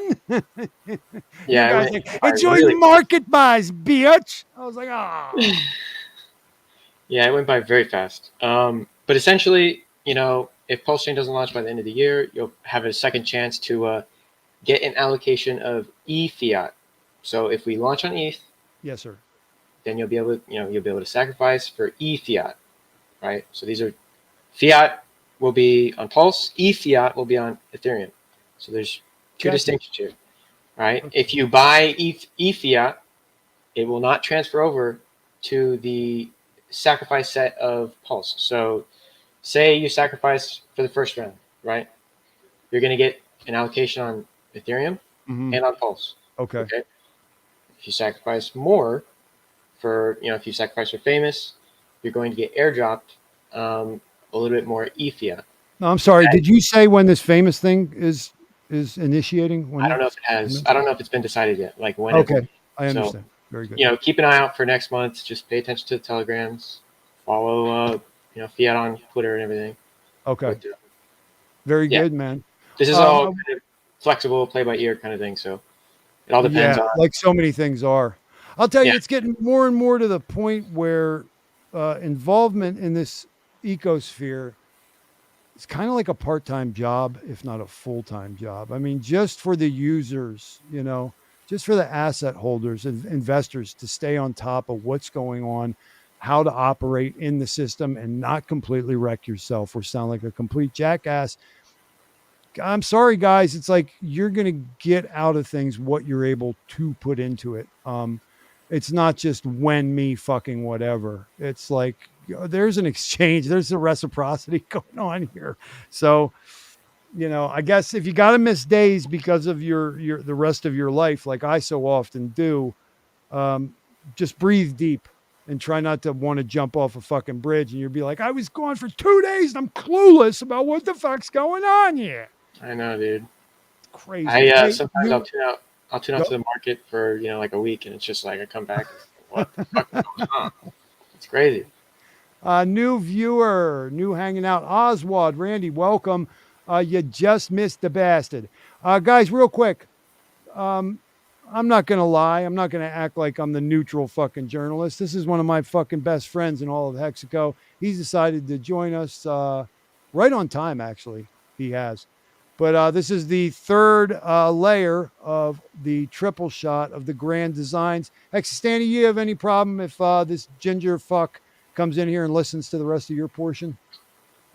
Okay. Hey, I'm just playing around though. Welcome to the Mind Spray Grand Designs feature, the Texan Token and Rags to Riches, Brandon. How you doing, fam? What's up, guys? How's life? Oh, no, you look a little intimidating with that hat lower like that. I didn't mean to do that. Well, it looks scary, like you're killing. I don't want to be intimidating. I'm a lover, not a fighter. There we go. Well, there you lost the bastard, Oswald, but you got this one here. Not too bad. And I did see up there, Suzanne, the Hexican, is here. How cool is that? Guys, have you ever seen the little gemstones set into the t-shirts or the jackets? And it looks like a really cool gradient of the Hex logo. Let me go get one. Hold on. Oh, you got one? Oh, you lucky bastard. I want one so bad. These are the dope. This is the dopest piece of Hex gear to me. So she actually made it for me, Rags to Riches, but it's badass, so I want to show it off. There you go, Suzanne. This is what you get over on the Mind Spray with Thothschild. Look at that, folks. Sharp. You'd almost think he was a patrician. And then also, this was for my wife, and then on the sleeve, they've got that as well. So it looks really badass, actually. High quality. And it's not, it's not cookie cutter or Mickey Mouse. It's really, really nice. I wonder if, oh man, whew, look at that bling. Look at that shine. Yeah. I wonder if she could do this for me. Oh, that'd be sweet. Oh my God. All right. Yeah. So welcome. I'm going to just finish holding HEXISTANY's feet to the fire. Do you gentlemen know each other at all? HEXISTANY and Brandon. Okay. I've seen him. I've seen you in passing in different places on Telegram, but that's about it. That's how it is in our community frequently. Ships in the night, but we know each other. Yeah. Where were we at? HEXISTANY. So exciting things going on. Fiat.io as a decentralized bank on the Pulse chain. Forking the Aave V2. We are understanding the functions of Fiat itself. We're understanding that it's going to be stakeable and it's going to yield this other thing. You didn't say too much about that. So when you stake a Fiat, you just get a share of the revenue. So if people are borrowing a lot of stables, a lot of Hex, PulseX, you just get a share of what they're borrowing. So you get a nice basket of funds for just staking your Fiat. You just get a share. I thought it was on one of your official sites that I saw this V Fiat alluded to. Is that still a thing, or No idea what. There's still a lot of typos and shit. So I got you. No big deal. So we also hit on this. I don't know what you call it. Decentralized perpetual exchange is what I have in my notes. You said trading platform, perhaps with famous.io. And then we have the fatty.io, which looks like a wallet. Yes, sir. A lot of moving parts to this thing. We talked about the function of a limited access admin key. We talked about being on the testnet. Audit. You guys have any audit? That'll be done before we launch. Very good.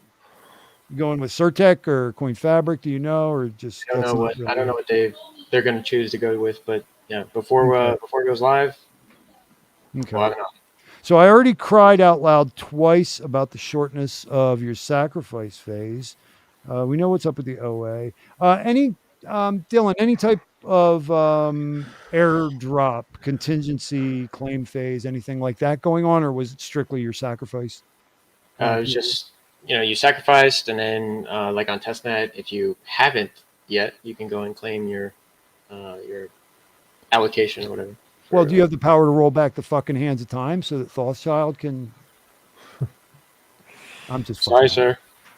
Is what okay, it is. listen, you guys are a fixed supply token. This is completely the opposite of the dynamic that I just discussed with the bastard about Poor Pleb, who's going to have 700 trillion. No, I'm just joking.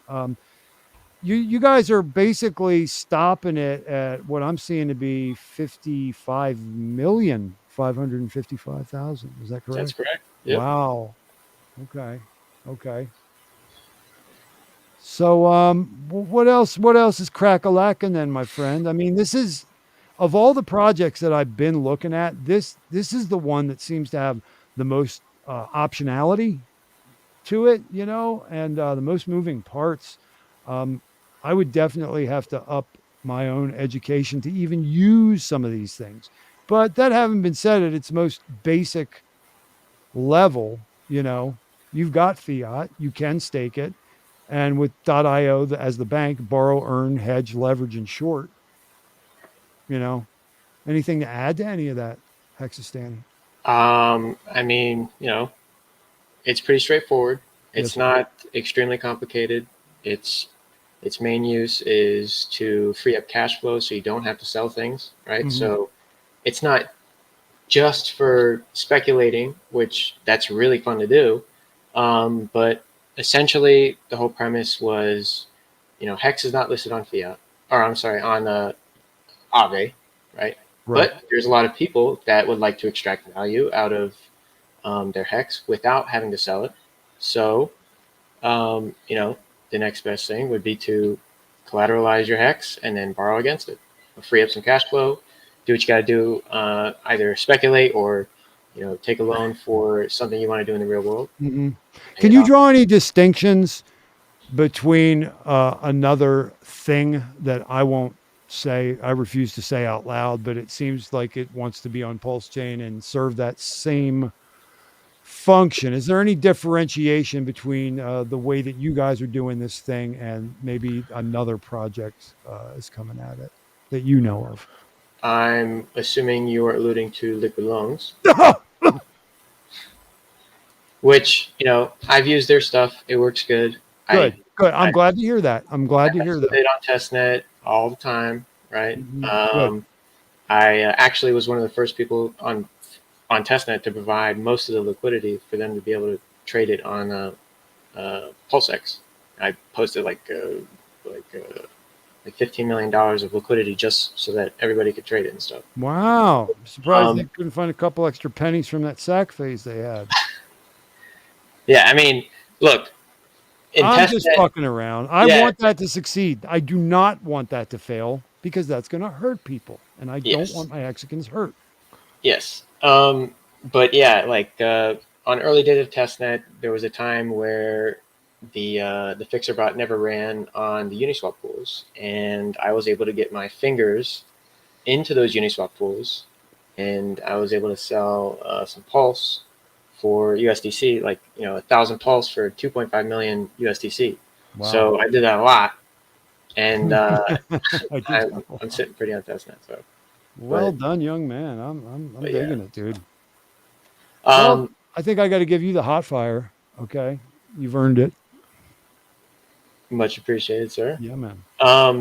But yeah, I mean, by far the funnest thing to do is to speculate with Fiat, right? So You know, I've shorted Hex many times on testnet, shorted Pulse, long Pulse, all sorts of stuff. Done all that stuff.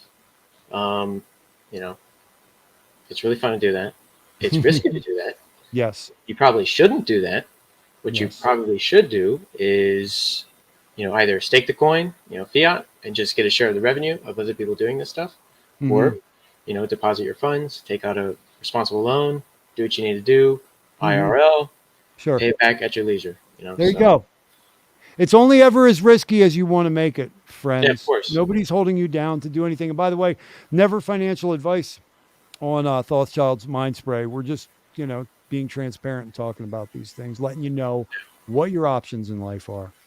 Yeah, you probably shouldn't be, you know, taking on extreme risk with. Don't you be like me. Go ahead, Dylan. Say, don't you be like me. Yeah, go do that shit on testnet. Go get liquidated on testnet. That's fun to do, right? But don't be doing that on mainnet. Don't do that. Well, brother, man, you are by all means invited to hang out as a bit of a spectator as I now go to phase 3 of Grand Design's feature on the Mind Spray, and I'm going to hold this guy's feet to the fire for a little while. Sure, I'll stick around a little bit. Oh, beautiful. I've actually never looked into the Texan token and stuff, so I'll stick around. Man. Well, listen, ladies and gentlemen, you may have heard me pontificate about it, and this isn't going to be coming at the product from the angle of, you know, when me whatsoever. I'm looking at Texan as remarkable from an historical view, because this is the first time in blockchain history that we have something that is attached to a pre-existent endowment, number one. Number two, this is kind of a real macro long view one, but it's something that I detected right away because it was the stuff of many conversations that Kinetics and Whales Only and I had. And that was about the natural progression of what the blockchain is going to make possible. If you look at the Texas nationalist movement and that it's connected to this token, the long way around Harvey's barn to see this as it would all unfold, the evolving progression of what's possible. This thing's connected to what will hopefully, if they get their up and down vote, be a democratic process. Guys, the long game on that kind of function in blockchain is nothing less than us finding a system of perhaps having some kind of merit-based democratic republic where there's no fucking need for politicians anymore. Do you conceive of that, my friends? I mean, the possibilities are endless. And I know that in a panic one night when I kind of, you know, ran upon these types of thoughts, I'm sure I called Brandon at a completely inappropriate hour, short on breath, and telling him some things that he probably already knew. But how you doing today, Brandon? Man? I'm pretty good, man. I'd say that's one hell of an intro, if I guess you can call it that, but it was badass regardless. So hey, brother. So you guys, you survived. We're not going to call it a sacrifice phase with you guys. We're going to call it a donation phase. And you, from looking at you, have survived that. I did. I survived it. It was a grind. I will tell you that. But we survived. We pushed through, and our partners over there at the TNM are very, very happy folks right now. Boy, I bet they are, man. I mean, what a blessing to have you guys come up out of the woodwork and want to affiliate with them, you know? Yeah. So if there's some people in the chat that don't have a clue what I'm talking about right now, the TNM stands for Texas Nationalist Movement, and they are a 501c4 nonprofit in Texas. And these folks are solely focused on Texas independence. Yes, sir. All initiatives freedom and all initiatives sovereignty. So the reason we call this donation phase a donation phase is because that's exactly what it was. 100% of the funds went to the Texas Nationalist Movement. And they have actually already used those funds to kind of push forward some initiatives on their end. Yes. So that's the power of this. And it's also nice to not have that liability with a bunch of like $1.5 million sitting in a bank account. I don't want to have that on my hands there. Well, that's pretty close to the number that we got from Bastard with Poor Pleb too. You know, Yeah. he's very pleased with the response from folks. Yeah, I would say that the reaction has been mostly good. Obviously, when I use terms like nationalism, that has been hijacked by the political left and the progressives to mean something that it actually isn't. And also, you know, to connect blockchain with a political outcome, which is probably the first time that it's been done to this extent. That is also very scary for some people, and I completely understand why. I get it. I understand. But to have that much money donated at the bottom of a bear market when at the top it could have easily been 10x more, like, I'm stoked. I'm very happy, and I'm very happy too that our friends over there at the Texas Nationalist Movement, they got 435,000 registered members. I'd say probably 30 or 40% of that money came from them. These are no coiners. So these are no coiners, right? That was Goon's statement here a little earlier. I mean, wow. Talk about an onboarding effort. Holy shit. Yeah, and you know, that's why the last 10 days of the donation phase, I hit 8 Texan cities in 7 nights. I just went from city to city to city talking to these folks, teaching them, asking them, or answering questions about what happens to the blockchain when nuclear war occurs, and you know, what happens when planes fall out of the sky and all that stuff. But you know, at this point, our team is an education entity, because this will not go anywhere unless we put our best foot forward in trying to onboard folks. Yeah. So we're shifting from that donation phase mindset where we're just trying to get the word out. Now we're shifting to an education mindset, because the more fires that we can light within their organization, the more of that 435,000 people we can onboard. Man, I wish we would have had I wish we would have had RH's wallet, you know, for this. I mean, all things in good time, but that would have been exciting, because I just, you know, I'm thinking, God damn, how many brand new MetaMasks got started up in the last, you know, month. It's pretty wild. Yeah, it's exciting, man. It's really exciting. And the exciting part too is a lot of people don't realize that Texas legislature meets every 2 years. I think it's the only state that does that, because of their dedication to limited government. They don't believe the legislators should be up there pushing bills, you know, 6 months out of the year. Well, I understood it from an historical perspective. That was because most of these guys were cattle drivers and ranchers. That and too. If they were going to represent their people, they couldn't be there every month. You know, they had to go do their work and then come to the center of where the action was with the politics. So that kind of is a trickle down from a past era, but its functionality in the modern era is frankly uncanny. Like, thank God, less government is better. Yeah, and I think it's 60 or 90 days that they meet, and even in that 60 to 90 day time frame, they still push out like 1,000 bills. So more efficiency, more efficiency than say Massachusetts, where they'll just beat an issue to death and get nothing done.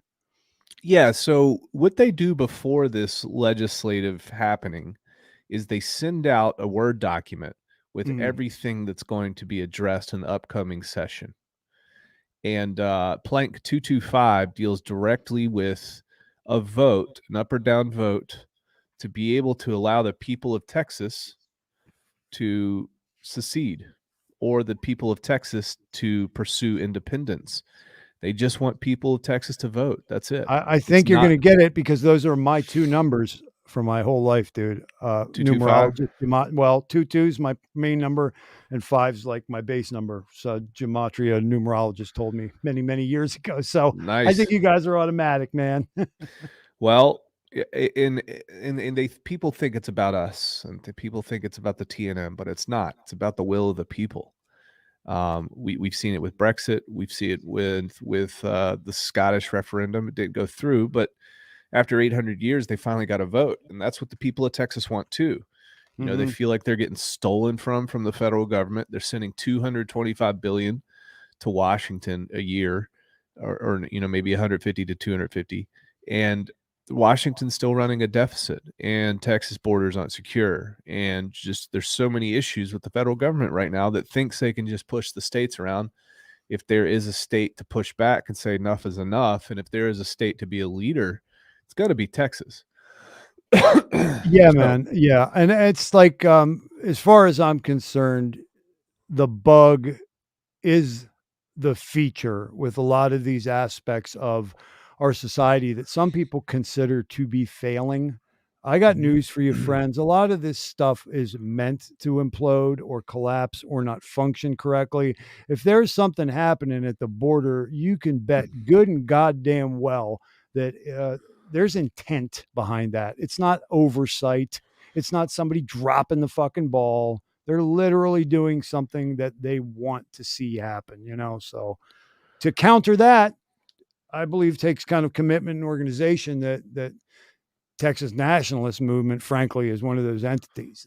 Well, I mean, if you look at our leaders today and you look at the stuff that they were studying in the late 60s and the 70s and 80s all the way up till now, every play in the playbook it's evolution, not revolution. Mm-hmm. And also you create problems to break the existing system so you could build it back up the way that you want. They're creating a lot of problems. And the problem with that is, you know, those institutions that existed for a long time, those institutions are also kind of like an embodiment of knowledge and wisdom, lots of trial and error. Mm-hmm. And when you just go busting institutions down and changing shit up, it can have extremely catastrophic consequences on society. And I think in some ways that we're seeing that. Yeah, man. Yeah. Yeah. I want to kind of hold your feet to the fire with just a quick rundown of the bullet points. You do not have to take more than, you know, a single word or sentence to answer all these, but just, you know, some points of review about Texan itself. Okay, sacrifice phase. We already talked about it. It wasn't a sacrifice phase. It was a donation phase, and that has concluded. It has. Okay. You guys got an audit done yet? You did by CERTIC, right? Yes. Paid way too much money, but we got it done. Right. Can folks find that anywhere then, the results? Yep. Texan.cc. You can find it there. You can see our security audit posted on the main page there. Word. Okay. You guys are going to be only on Pulse, or are you launching on Ethereum as well? I think we're dealing with that same question that most projects are. And our goal is to hold out as long as humanly possible for Pulse Chain. We want to be a Genesis plank holder for Pulse Chain. So we will go as far as we can. Now, we do have interest with the TNM, given the fact that they do have that legislative body. It would be nice if Texas does vote to go that route to have a price chart for people to land on. So that happens maybe, you know, Q1 of 2023. So we'll hold out. We're focused on Pulse Chain. Very good. OA address? What about it? You guys going to have any kind of entity like that operating? Yeah. So the way that our contract works is we have one giant OA, and it's kind of like an OA, but we more along the lines of a giant credit and debit account. Okay. We create that day one, and we take the keys and we burn them. We throw them away. And then are those the only admin keys that are connected to the project then? Yes. Connected question. Very good. Yes. Gotcha. Fixed supply. What's your inflation deflation model look like? What are you guys rocking with there? Yeah. So there's 100 trillion tokens, 97% of which are locked into that contract. And that contract serves as a giant debit and credit account for all the stakers. So that's kind of what that looks like. 3% is going to be circulating out of that 3%. So 1% is going to go to our team. 1% is going to go to the TNM. Okay. And we have agreed to stake that for 22 years from the start. So the actual amount circulating will probably be 1 trillion or less. Are you guys going to be able to scrape your function of scraping? Are you going to be able to scrape off that one? Yes. So we built in that function to be able to get a 5% base rate interest per year paid in One of my Texan favorite token. features, by the way, about Texan. I think it's Yeah. fucking overdue. I love it. It's nice, and it's not bigger pays better, but it is longer pays better. So you get 5% per year. You'll get a yearly multiplier for how many years you hold every year that you hold. Mhm. And then at any point in time, you can actually scrape all of your accumulated interest up until that point. So let's say 2 years in, you had 5% the first year, 5% the second year, plus a little bonus, say it's 6%. So you can scrape 11% and do what you want with that. Mhm. Wow, man. I love it. I absolutely love that aspect of it. Yeah. So let me see. Testnet, did I ask? Yes, we've Oh, been on testnet since the 4th of July. okay, very good.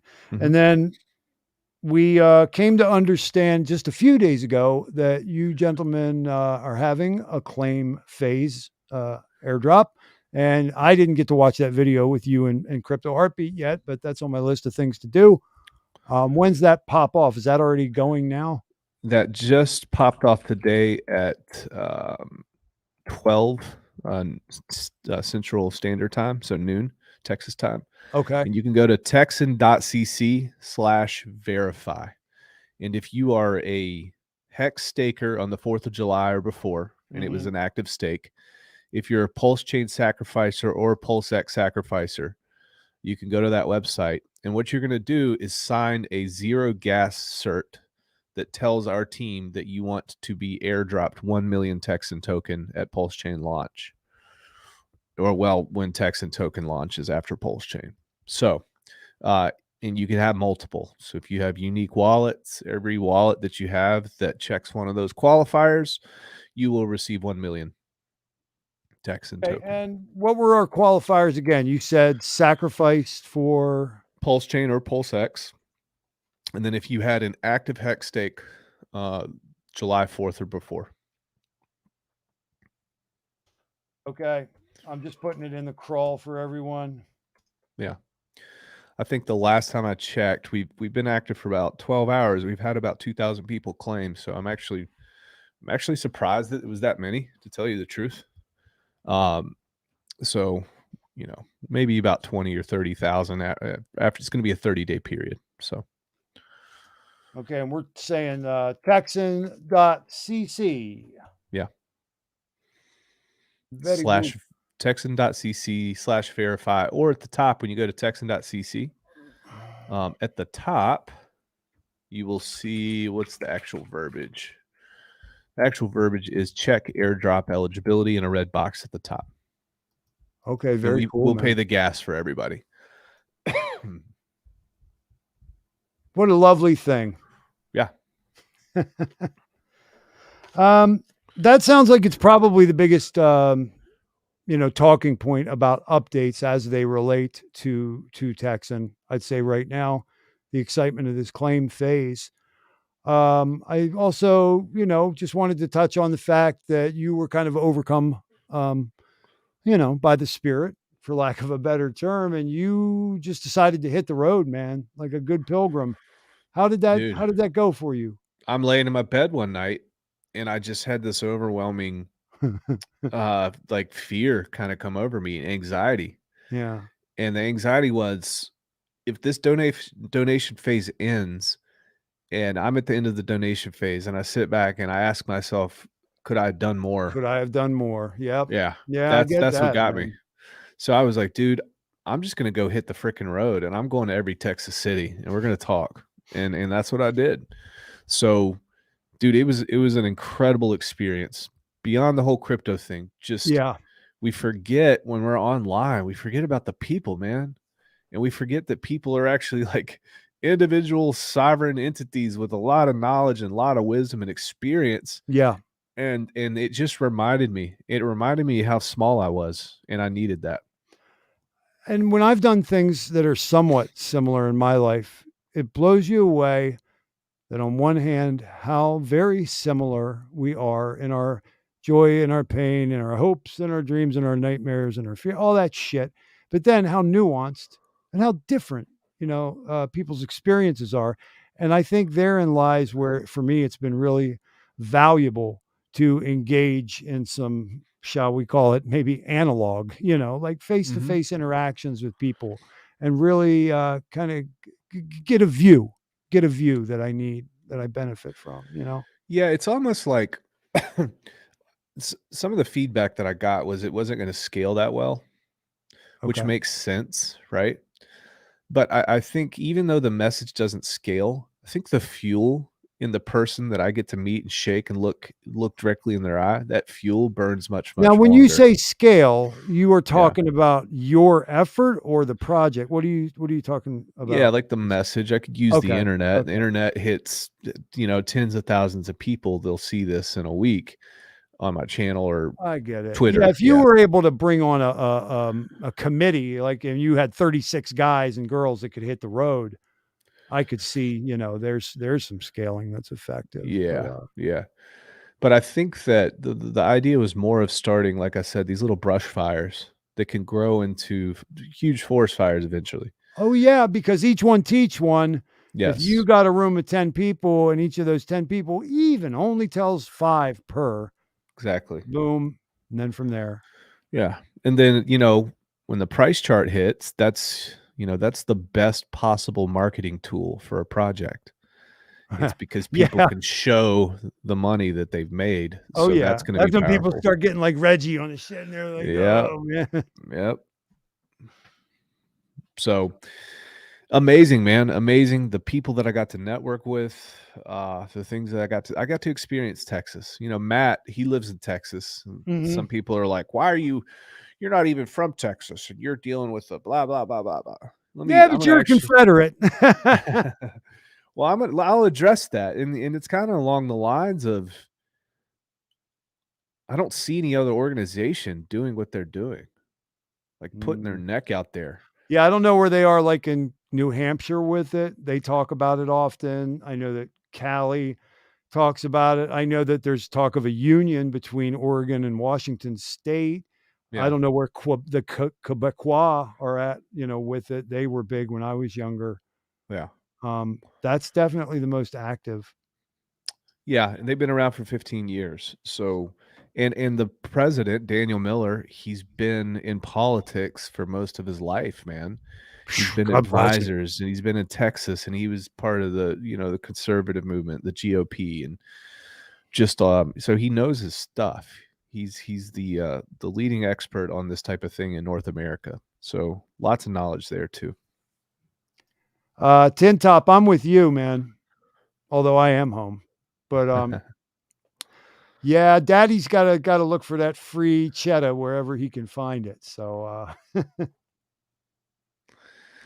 Yeah, so it's been great, man. It's good.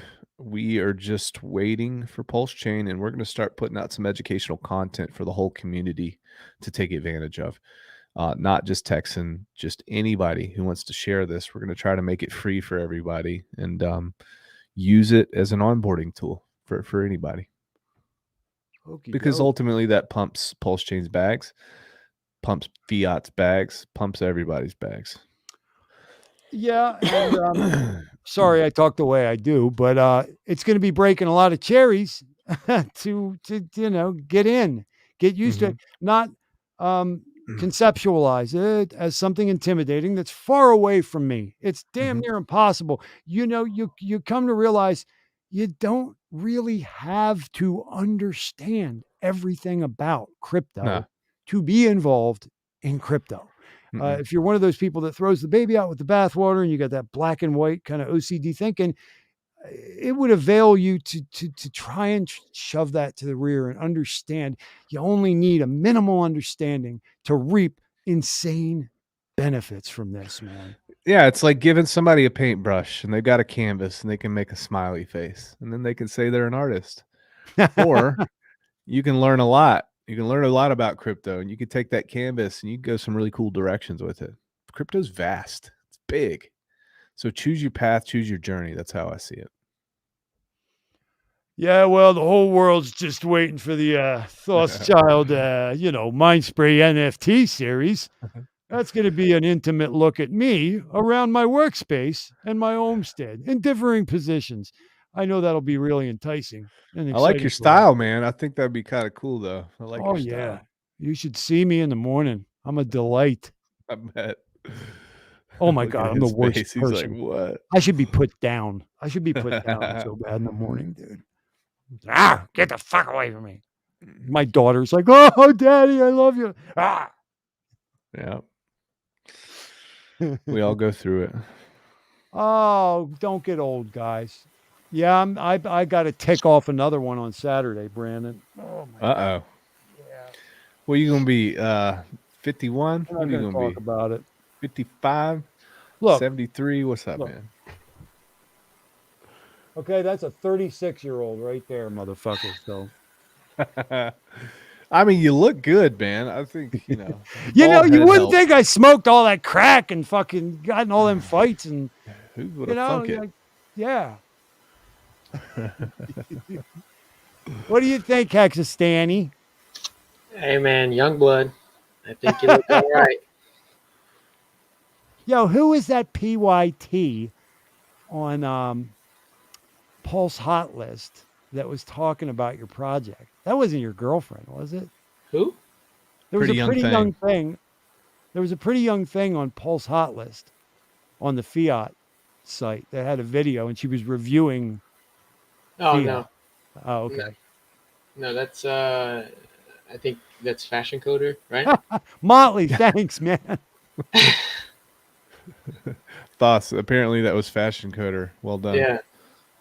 Okay. You know who she is? You heard of her yet? I don't know who she is, but You should I've invite her heard on. of her. I've heard of her. Yeah. I wrote a really not this has nothing to do with her, but I wrote a really scathing 12-page tweet earlier today before I came on the air. And Uh-oh. yeah, I might be on some people's bad side after that. But there's some things I just get kind of fed up with. Was that when you woke up this morning or no? No, I was well lubricated by Okay. the time. Okay. Well, what was the thread about, sir? I frankly am a little offended that Matty Allen feels like it's necessary to panic inject content creators into this ecosphere when there's about a dozen of us who are actually doing really good work and can't seem to get the support or the love from the lion's share of the community. And people say, if you build it, they will come. 37 episodes now, that motherfucker didn't take a single pubic hair of the time of his life to even come over here and say, how are you doing, sir? I see what you're doing. Good job, sir. I saw 15 minutes of the 9,000 hours of episodes you've done, and I want to give you this and this as feedback. It's not just me. Hex Cowboy should have some more viewers. Worst Damn Crypto Show should have some more viewers. Heinz Crypto should have some more viewers. These aren't fucking idiots. You don't like my production value? Guess what? I make up for it with the yucks and the writing and the oratory and the fucking concepts and the education. So I don't know. It's just like, it just pissed me the fuck off. Like, why, dude? Like, and it's not like I'm anti-streamer. I've said live on the air several times, like, if you're a trout fisherman and you are into hex, make a show about trout fishing and twisting up dry flies and just put a hex banner behind you. Yeah. Like, that's awesome. Like, guess what? You just got fucking 10 middle-aged motherfuckers and waiters who now know what hex is. Like, I'm not against the individual expression. I just can't figure out why the fuck Matty, who apparently has a lot of other things to do right now, why the fuck he's got to do that? Like, why not say, hey, go check out Thothschild stream? Yeah, it's what it is. Well, maybe you don't need the validation, right? Maybe it's just Look, Hex Mac and Gina Meinhardt both said to me, Ian, would you rather have 400 committed brothers and sisters who would literally lock shields with you and die, and they're never going to miss a single stream or a single thing you write? Or would you rather have 4,000 that could peripherally give a fuck? When put to me that way, Mac made sense. Gina made sense. I do have to say that. Yeah. Ain't much to get me fired up, boys. Just got to hit on the right things. Yeah, I mean, just the validation thing, maybe it's not needed, perhaps. It's not about validation. If I was alone with the fucking, the minions of Lucifer in a fucking frozen cave, I'd be fine. I've been there before. It's not that kind of validation. It's that it would be a path towards a guy who's got to fucking work his fingers to the bone on multiple fucking physical jobs, and then when I'm done doing that, I'm folding underwear and making pizza bites and doing dishes. So you take those two things. This is number 3. Guess what? That's my fucking life. That's the alpha and the omega of my fucking life. I don't go to the club. I don't go to a movie. I don't roll around in a hot whip. Like, this is the fuck it. So to be able to get some people who are going to fucking hear what I have to say, number 1, would be very cool. Number 2, to be able to monetize it a little bit and not have to maybe be able to skip one job a week at my age. That would be, sounds kind of enticing, That's all. Yeah. Yeah, I see what you mean. Yeah, that's it.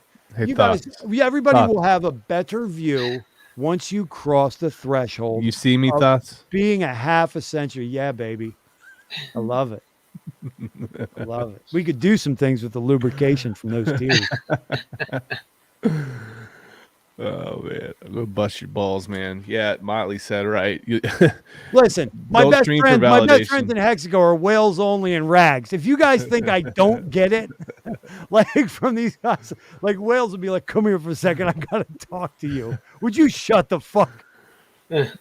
Like, you know what I mean? Like it's yeah, I get it, guys. I get it. But please imagine yourself having crossed the threshold of a half century mark and then pretend that all the shit that happened to me happened to you. You'd understand succinctly where I am coming from, man.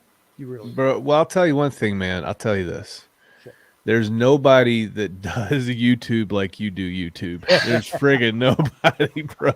I don't know how to take that, man. Nah, it's good because you stick out. You stick out, and there's Like a turd in a punch bowl. Well, regardless if you like, if I like you or not, there's some unknown force drawing me to watch this all the time, regardless of how you feel. Alan, but Brazology has money. I'm happy in a peaceful silence. You guys will see me happy as a clam after Pulse Chain, does that 5000X. Oh, you'll see a Thothschild you ain't never seen. You'll be like, I didn't even know he had that in him. Can you handle a 5000X? Thoughts? I don't think he can. I know. I think he'll take 100. Yo, guys, how funny would it be if I showed up in like a sequin fucking tuxedo? Like serious. And like a Richard get up. Gator skin boots, man. Come on now. Yo, man, he done changed. Oh no. Shit. I am a little concerned, and I had to send a letter to these guys. And you'll notice, what is today? Wednesday, October 19th. It's 6:45 Eastern time. I'm doing 4 more streams in the next 7 days. I had to tell some guys that I sacrificed with in a pool that with each stream that they don't respond and make things right, I'm going to talk louder and give greater details. Now, I'll give you for instance. There's maybe another pool that I went with that might even have, like, I don't know, a guy in our chat right now. They were fucking on time with the disbursement of the test fucking token like that. Like, it became possible, they dispersed it. These other motherfuckers, which, by the way, I'm responsible for almost 20% of the total of their entire sacrifice pool, would not be there if Thothschild did not walk the face of the earth or bring in a person who ended up bringing a hell of a lot. Take me out of the equation, that's gone. Your position's gone. Your multiplier's gone. Eat a dick up, quick up, hiccup. I have no test pulse from that organization. I cannot get a response from anybody in that organization. I am not allowed to speak in the Telegram groups. They have, for the last year, undertaken an effort to silence me in groups that they don't even administrate or run. The one motherfucker got me kicked out of fucking Jawa's group because I'm Thothschild. I mean, okay, guys, you want to rumble? You know, we can rumble. We're talking about my children's future. Do you think for one moment I would ever stop pursuing that? Do you think for one moment I would ever not take that seriously? Come on, man. Don't get it twisted, bro. You're fucking with my future. So, I don't know. Make things right or things are going to get worse in the next 7 days, guys. I'll start naming names. Well, you're doing what you're supposed to, and you're going out there and building your own world, bro. You can't be beholden to somebody else. Just go do your own thing, and that's what you're doing. So hats off to you. Thank you, sir. Thank you for recognizing that. True that. Yeah. Thank you. Thank you, Dylan. Yeah. What are these guys saying here, man? I don't want to see Thothschild at 5000X. What do you guys think I could do with that type of money? Because if you know that I'm not the guy that's going for the name brands, you know, I'll have like a trout farm, like I'll have a trout farm. I'll be like, yeah, and this is where we extract like the fertilization we need to make dynamite off of this, flange right here. This one fertilizes the carrots. Just keep streaming. That's all I ask. Just keep streaming. You're the one, man. It might have been Nardo who gave me the tut to break the cherry on this effort. But I got to tell you, man, as much as anybody, it's been you who's, because I wanted to quit, half a dozen times in 37 episodes. Oh, these guys are having a ball. Of course they are. I can't wait to see that train wreck. Fuck you, Tint. Oh my gosh.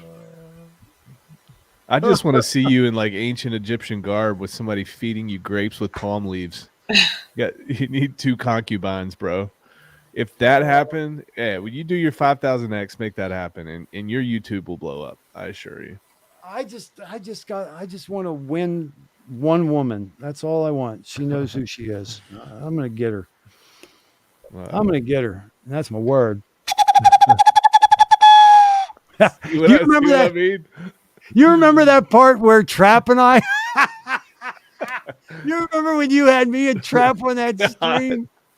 And fucking I pulled that out of nowhere, and fucking Trap goes. It was like a light bulb went up over his head, and he goes, "What?" And he pulls down a Hohner fucking harmonica. Bro, I had people bet me that I wouldn't put you and Trap Gravity on stream. And I said, hold my damn beer. And I knew exactly what was going to happen, dude. It was hurting cats out of control. It was hilarious for Trap to say that you're crazy. Blew my mind. blew my mind. Oh, my God. Yo, dude, there were so many. I got to go back because I like clipping in YouTube. Like, I like taking these minute-long clips. I got to go back to that episode, review it, and just clip the hell out of it. Like, it got rugged, dude. They took it down within 36 hours. Oh, are you serious? Yeah. You didn't Why? know that? I got some violations on it. I forgot exactly what it said. You got to be fucking kidding me. No, it's unlisted. They unlisted it. Well, where do you have it saved? I could, yeah, I could save it. I could give it to you. Oh, you should react. You should react to it. That'd be cool content. Yeah, man.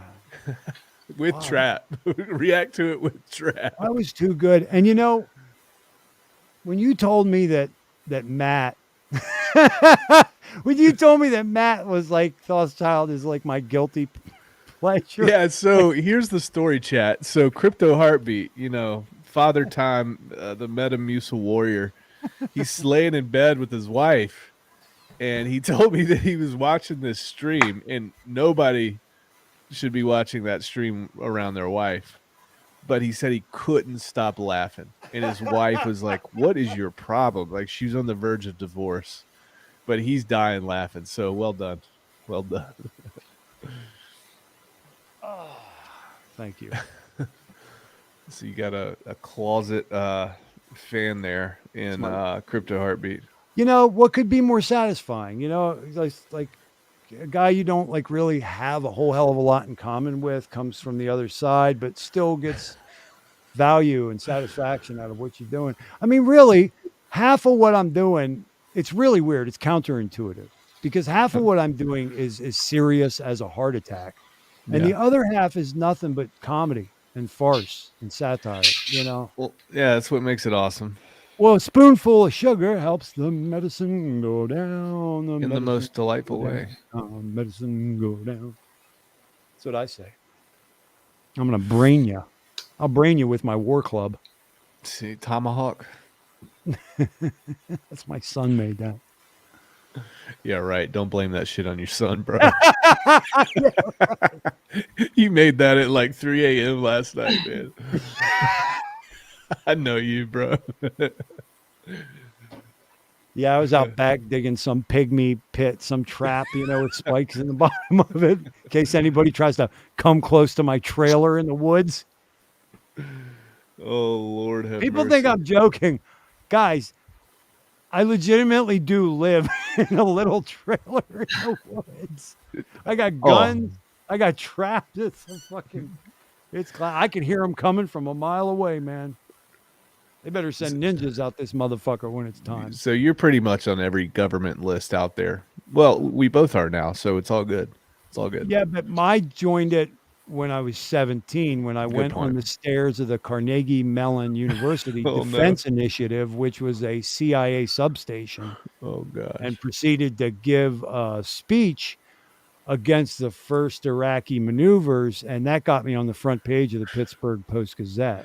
So us talking right now is like vinegar and baking soda, metaphorically speaking, right? Dylan, you're dead for just being here. I didn't do nothing to nobody. Oh, gosh. Did you guys, Brandon, you saw my, I'm so proud of this. It's like proof how broken I am. Brandon, did you see my, well, I have a bunch of things you haven't seen as far as my clips. Did you see my, you remember when Vitalik, like, did the little thing where he had a boner? Yeah, yeah. Oh, you did? Yeah, okay, good, good. Oh, look at this. Look at this. This is great now. You guys got to see this, man. Uh-oh. No, this isn't too bad. You're going to appreciate this, actually, Brandon. I really think so. Because this is the Archaics sees the Hexicans, okay, in the chat. Okay. Let's see. You guys can see that. Let's see if we get the volume on it as well. Guys, you got to understand, I'm kind of retarded with social media colloquials. I've seen Hexicans mentioned 2 or 3 times over 2 videos. Does that mean something to you guys? Is that another group on YouTube or something? That's Crypto King said that, Hexicans. Yeah. Just something I noticed. We are creatures of pattern recognition. I'm going to notice it. Okay. Okay. No, wait. That is badass. It is badass, but on a personal tip, this is fucking Typhonius. Watch this. Thothschild. Oh my God. That's almost like Rothschild. He didn't say thoughts, child, so that's a plus. Well, he better not. He's an expert in right. So, yeah. Gods of fucking Egypt. Typhonius. Thothschild. Oh my God. That's almost like Rothschild. Oh, shit. So, I mean, what is this guy doing to prepare for his end that he thinks is coming? Is he going underground? Is he going into the mountains or what? No, he doesn't fucking care if he dies, dude. He says that all the time. That's crazy. So tell chat about what this dude's channel is, because it's absolutely mind-blowing. Oh man, I don't really. Oh, come on, dude. It's his channel. Let them go make their own opinions. Let them, dude, it's crazy. Folks, who's here? Is Tin Top here? Is Torin here? You know, those guys. Tin Top's in there. That's a wild friggin' channel to watch, bro. Yeah. Okay, here's the thing. If Yeah. you have somebody postulating, suggesting that something is a certain way, if they're a conspiracy researcher, an alternative researcher, a lot of the stuff they're just formulating by taking A, B, C. There was no D, then they have E, no F, then they have G, and then they're making some conclusions and assumptions about stuff. With Archaics, this guy is basically going to, it's irrefutable, his sources. It's just source material. He's a chronologist. He's a chronologist is basically the title of what he is.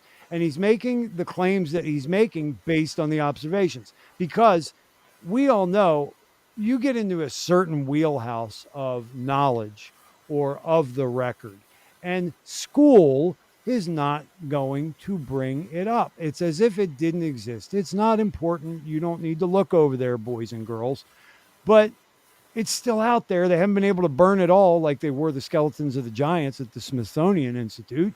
So what Archaics has done is he's taken this stuff and just connected the dots from, as Alan says, or Briz rather, connect the dots.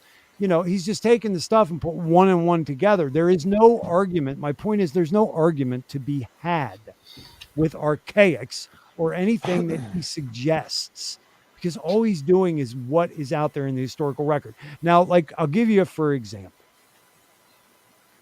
How many of us know that multiple times throughout history, twice especially, there was a global event, okay? We're talking 1500s, 1300s, I forget. There was a global event where the sky opened up and the citizenry, not having any technological knowledge whatsoever, said that the sky was basically full of millwrights wheels, like the gears of maybe a mill that would grind the grain or whatever. Was the only way that they knew how to describe it. But you talk to people in Geneva, Switzerland, you talk to people in Glasgow, Scotland, you know, all over the globe, there's this fucking time that the hologram or the simulacrum or whatever the fuck you would call it failed and showed what is really up there. And these people who, you know, they're people from a different era. They see this and they try to write about it in the newspapers and in the church records about what happened. Now, do you ever hear a fucking thing about that in college or grade school? Now, tell them about, this is what's freaky. And this is what kind of got me into verifying some of the stuff he was saying. Okay. He's talking about every 138 years and every 138. 512 years. 138 years. Last time it happened was 1902. Yes. You go back and do research in 1902. Most people don't know this. There's some crazy stuff that went down back in 1902, man. In terms of natural disasters, in terms of anomalies, in terms of just a lot of different things. And you got to watch all his stuff. Start from the beginning and build up. But oh my gosh, somebody's asking for the link right now, actually. The next one's going to be in 2040. Let's see here. Yeah, the thing about 1902 that is interesting on another level as well is that let me see if I can get Homeboy's channel at least. It's Typhonius. All right, Typhonius. So that's why I was laughing so hard earlier, by the way. That was the establishment of a lot of our modern corporations that we have, guys. They were fucking first established in that year after the supposed Phoenix event, you know, happened. Yeah, but it's crazy. It is it's just cool to listen to. All right, so there it is. I mean, I'll go ahead and put it in the I put it in chat already. Oh, you did? Yeah. You sucker. But and the cool thing is you learn a lot of history too from this guy. It's not his opinion on things. It's just straight facts from books, and it's all sourced. Everything is sourced, which I really like too. Wait a minute. Oh, isn't that unfortunate? Isn't that unfortunate? What the hell did hexologists do now? Okay. Yeah. Did you guys, a lot of people are starting to speak as if we're really on the precipice of pulse chain here. Like, not necessarily any day now, but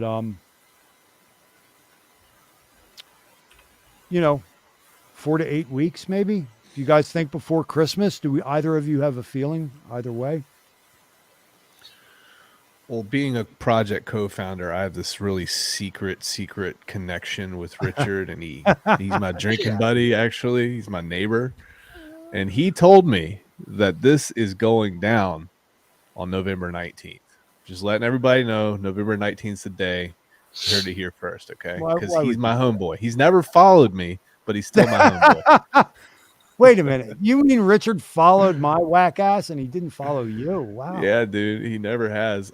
I don't know. I probably didn't put a hexagon in my PFP, I guess. I don't know. Yeah, he didn't follow me either. Don't worry. Yeah.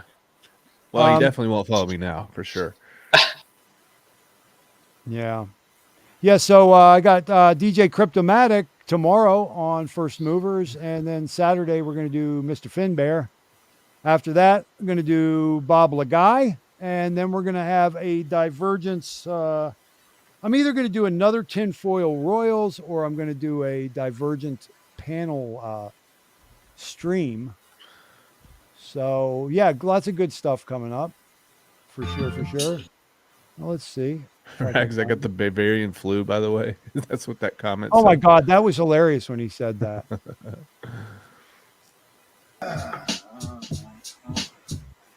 Oh, okay. I think this might be it.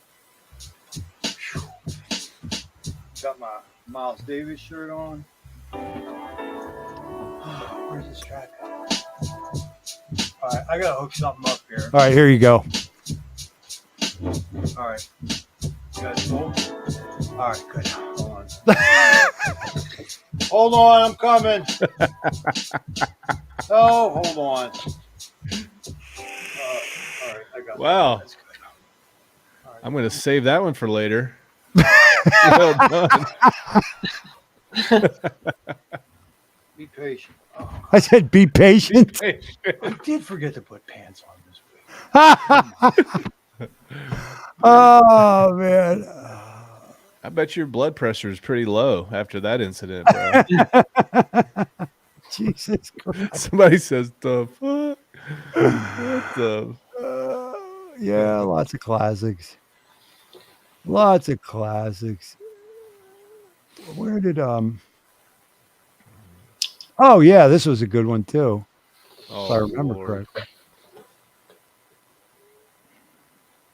I mean, men's brains. My brain is like fuck, kill, succeed, win, fuck, fight, kill, fuck, drink, fuck, hunt, fight, fuck, kill. Hermeticism. Hex. Fuck. Kill, fight, fuck, kill. So with my brain, in that typical male groove, I couldn't be snapping out like yeah. One of a kind. I guess. What is this here? Oh, man, this was really fucking needed, man. All right, so I know that we're an hour in. I was ready to jump off a bridge. This was a very interesting stream. I'm very grateful that we were on the same Twitter Spaces yesterday because I think this was a necessary conversation. I'd like to see more conversations about this in Hexago. That's not just about when Moon or when Pulse Chain launch or something like that. Philosophical conversations are very important. That's why I like Thothschild's channel a lot. So I'm going to be happy to have him on. Yeah, I definitely want to shill that. I mean, if you want supreme entertainment mixed with over-the-top knowledge and and then controversy, if you want to be entertained, you go there. If you want to learn, go there. Thothschild's channel, please sub to his channel. Brandon. Oh, I love it. And someone is literally already making me. XG Bang already made a meme about me. Yeah, because he showed up at our stream in his bathrobe. That was hilarious. Brandon, thank you for that. He also ate dog food on that stream at the beginning. Did you see that? Literally. I was eating meatballs and he didn't have any, so he went in the back and got dog meatballs, and he almost vomited on stream. You guys got to check it out. It's good content. Oh my God. All right, dude. Here's the deal, man. Wales, if we're having problems, with our tax money being used to fix American roads, I would postulate all we got to do is take the trail of corpses and dead bodies behind Richard Hart and just cram them all in the pothole. Just lay them bad boys out, right? There you go. I'll leave you with that one then. Yeah, I got to go eat my chicken wings, bro. You got to go eat your chicken, son. Dude, I got to eat that chicken, man. Yeah. Thothschild pulling receipts and rags showing up. Hex. Well, listen, dude, it was nice hanging out with you. First time I met you, man. Nice hanging out with you. I got you. Yeah, man. And Thos, be good. Chat. I don't like you, especially Grizz and Motley, but you guys take it easy, and I really appreciate you having me on, Thos. Thank you very much. This was the first ever Grand Designs. It was a triple shot. We looked at 3 of the different projects that will hopefully soon be products on the Pulse chain. We talked to Hexy Bastard, came in from grand merry old England and gave us the lowdown and updates on Poor Pleb. And he also dropped that alpha on you guys about the disbursement number. That was really exciting for my stream for Thothschild's Mind Spray. I want to thank him for that. We had HEXISTANY Dylan here, who discussed a little bit of the specifics about the Fiat PHIAT project, which really has a lot of moving parts and is pretty exciting, if you ask me. And lastly, we got to get an update from Texan Token co-founder, Rags to Riches, Brandon. Brandon, thanks so much for coming. I always appreciate you, my man. Thank you, buddy. Thank you for the airtime. I really appreciate it. I'm honored. Yeah. Dylan, you could stay or go. I'm going to read the tweet from today to finish up the episode, but go eat your dinner there, young man. Take it easy, guys. All right, buddy. Yeah, man. Well, I also sent you a nice little gift in your DM as well, just for you. Oh, speaking of gifts, I keep forgetting why do I every episode, every fucking week.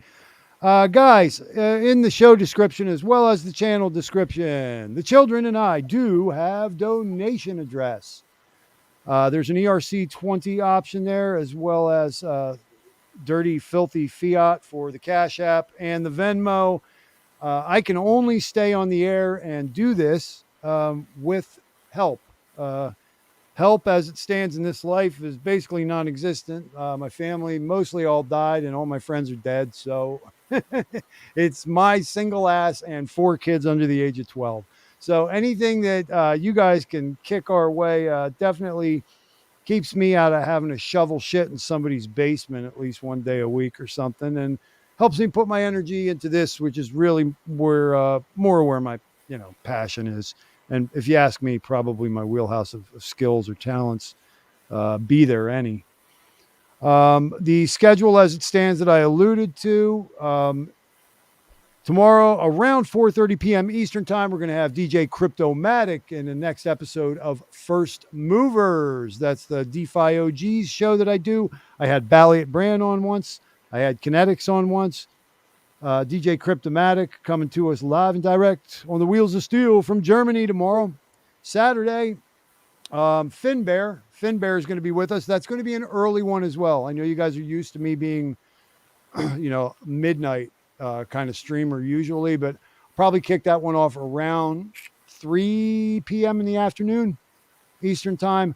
I'm going to tighten up getting Bob Lagai scheduled for sometime between Monday and Wednesday next week, and sometime between this very moment and Wednesday as well, we're going to have either a Tinfoil Royals or a Divergent panel stream. Who knows? Possibly even both.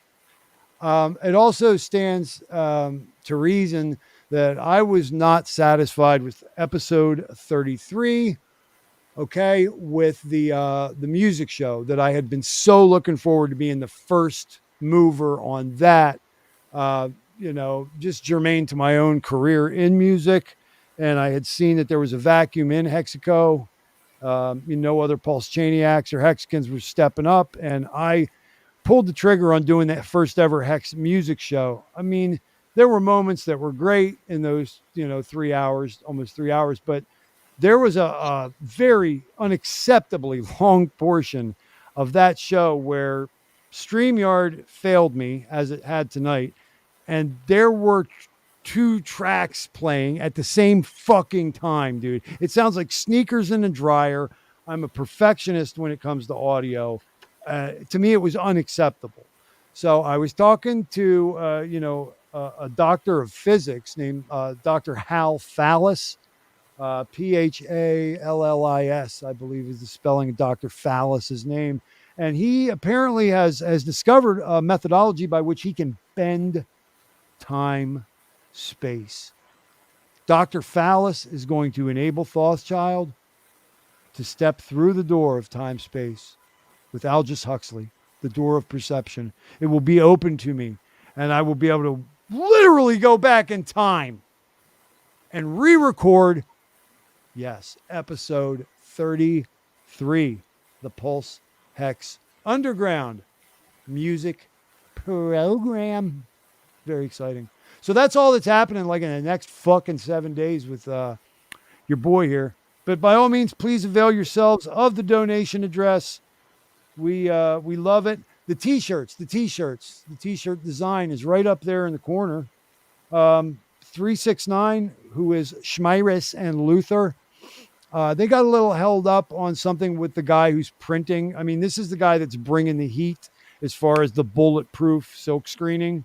They're using heavier fabrics. This is going to be the highest end kind of gear that we're going to have. It's going to be reflected in the price point, but these shirts will last you a lifetime.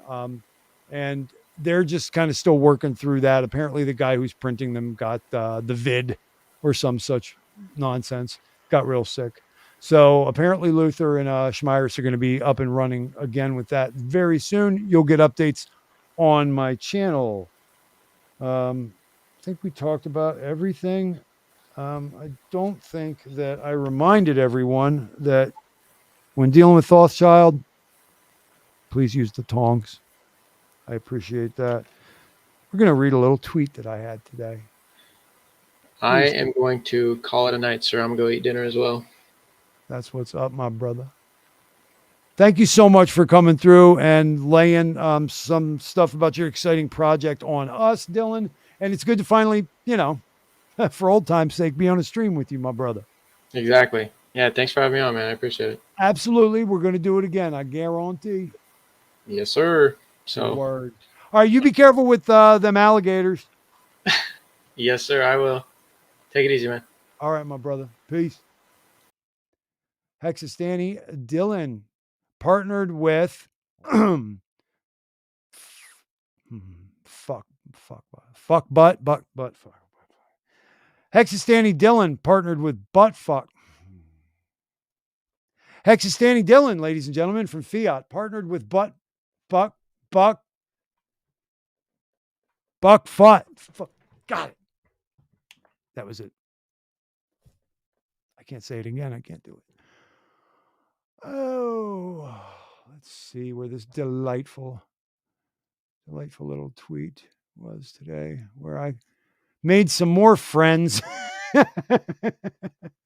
Oh, yeah, I'm sure I made some more friends in Hexaco. There are some people in this this community hate my fucking guts. They really do. The ones who I've had a problem with are usually the lying, thieving, cheating, stealing sort. So I'm a son of righteousness, sucker. Let me see. Yeah. Oh, okay, cool. Yeah, this will be fun. You guys will appreciate this. I'm sure I got, like I said, I'm sure I made some more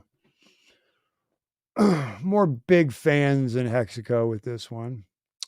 So, to wit, I think I'm done skirting around it. I think it sucks that a veteran and an OG like Matty Allen is throwing all of his weight behind diluting content creators. The guy has never taken 5 seconds out of his life to even see what I've been up to. Let's see, continuing. It's a fatuous, hypocritical postulate that somehow there was lack in the organic evolution of the Hex Pulse streamer. There's got to be a dozen of us out here throwing our guts into advocating the highest principles for our community with tepid numbers. And for being the bigger, faster, stronger, smarter crypto community. Boy, we sure do seem to be getting hardwood falling for every shtick, every glossy dick, every trendy, banal, and vapid curiosity that skips across our screens. Hey, look, it's a grown-up man in makeup. Ooh, is he a Mexican? Ah, hey, oh my God, he's so cute. Would you check out the charming vein entitled Little Prick? No, it's got muscles. Ah. Oh, no, look. That man worked for a mega corporate legacy search engine. Squirt. Could we even begin to list the ways that Google seeks to subjugate sovereignty at every fucking turn? 5 of 12. At this point, can Hexco even discern the walk from the talk? Let me ask you a question. Do you think that JP Morgan, who owns Consensus, who owns MetaMask, loves the idea of a Richard Hart wallet? Do you think that the World Economic Forum, who literally put an agent in charge of the Ethereum Foundation in Miyaguchi, do you think they love the idea of pulsechain.com? Who do you think that anybody in legacy banking likes Hex crypto? So, if they start seeding our little community with agents, interlopers, and moles, while you guys are out here getting out the knee pads and doing jaw yoga, preparing more fawning praise for your Johnny-come-lately shiny new personality who's going to end up butt fucking you with no lube at the end of the day, guess what? Me and my, 342 subscribers, heads up, eyes and ears open. Now, let's be clear.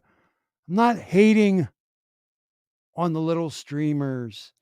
In fact, I've said on stream myself at least a dozen times, people should give air to their passions.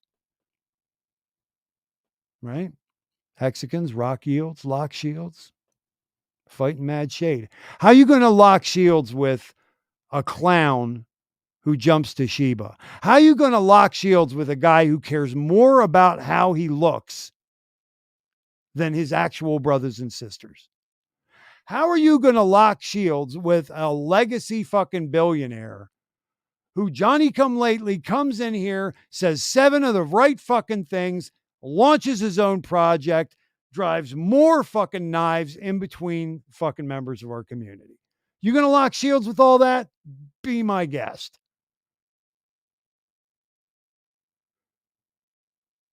I digress. In fact, I said on stream a dozen times that people should give air to their passion. Even encouraging, like, for example, a Mexican trout fisherman to start a show. But a concerted frontal assault to now flood the airwaves. Oh, this is needed. Thank you, Maddie. I am just so very, very glad of the 37 things that you're doing right now, that you took time and energy to now give us more competition. You're going to flood the airwaves when you can't even support your own. You got Hex Cowboy. He don't get no viewers, man. That guy's a righteous dude. Would you don't like his accent or something, you dumbass? Heinz Crypto. The worst damn crypto show. I mean, there's literally 4 to 6 young men giving their all, definitely dedicated fucking Hexicans, 4 viewers on a live stream. Oh, I'm sorry. I didn't know that everybody in Hexago had their fucking church pinochle club at the same time on the same night. So go ahead. That's cool. I'm honest with myself. Okay. Should we talk about the elephant in the room? I don't have a set. Yeah, I don't have a set like K4K or cryptographics. My shit doesn't, have the production value of dollar cost crypto. Maybe I make $20,000 a year. Maybe he's a multimillionaire. I don't know.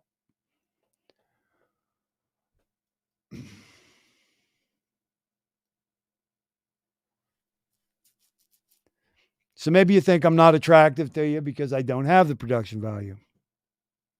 Let me tell you something. I'm a one-man show, a single father, and a poor pleb. Yes, I said it. I've suffered more setbacks and tragedies than most men could weather. I think maybe I was conservative by saying this. I'm also one of the top 5 writers in Hexaco. I don't know, man. Like Nerd Girl's great. Taylor Kennedy's great. So maybe I'm number 3. Definitely unmatched and extemporaneous oratory. If anybody wants to put that to the test, I'll be happy to fucking defend the crown any day of the week. I'm also a comedian on par with somebody as funny as Hexter Morgan. I'm a former trained jazz guitarist. I'm a hip hop producer, scratch DJ. And God forbid, there's even been guys coming out in the last few weeks and saying that I'm actually the dopest MC. Don't tell them other ones. They will get angry. The point is, you combine all that with my historical fucking knowledge, my knowledge of the fucking occult, the Gnostics, the Hermetics, the Cathars, the history, all of it. Pretty good value proposition for free, isn't it? I also started doing these attractive thumbnails. You love those, don't you? Look, I'm not bragging. It's just that they know that my fucking heart is in the right place. I got the cosign and the friendship of Wales Only, of Rags to Riches, of Kinetics, of Bobble Guy, of Bitfinesse, of Hexmac, of, who is that? Tom Turner, of Balliot Brand, of Hex Siren, of T-Bird, of Finbear. I can keep going. There's my man looking skeptical. Who knows? Maybe it's because I've made some enemies out here, enemies who are questionable, that are pushing some questionable products. They have questionable values. Some of them, I actually have the rarefied view and the insight that you don't have to make such an assertion. Look, guys, I always put first principles first. It's the guiding light of my own spirituality. It's my reason for being alive. That and the kids, and that's tied in. They're one and the same because I'm teaching them. So I put first principles first, bringing what I'm bringing to the table. Matty Allen can't be bothered.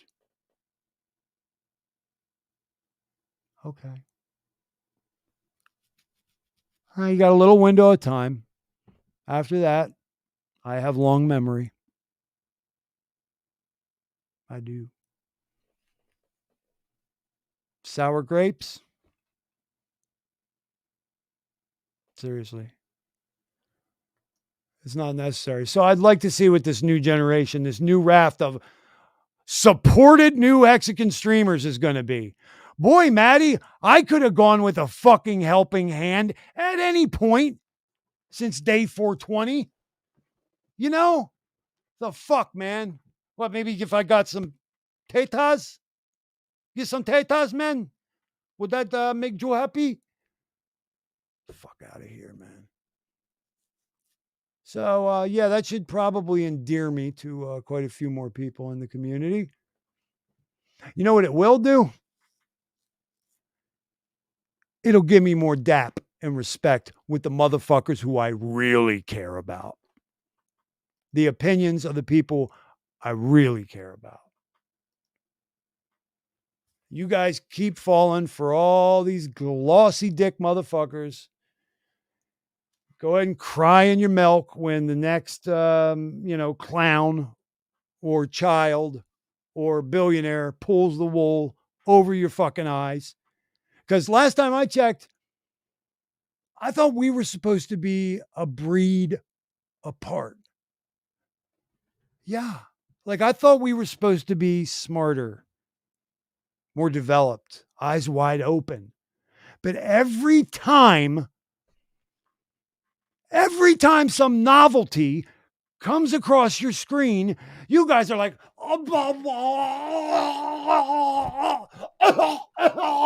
like, give me more. Are you fucking kidding me, man? Wake the fuck up, because they're coming. Oh, yes, they are. They're coming. Just look right up there. They're coming down the hill. JP Morgan doesn't like us. The United States government doesn't like us. The Fed doesn't like us. The World Economic Forum doesn't like us. Are you that stupid? Are you that fucking stupid to think that if they can't mutate immutable code, if they can't shut off the blockchain, if Richard's OPSEC is too bulletproof that they can't break through it, where do the attack vectors remain, friends? How about sow discontent in the community?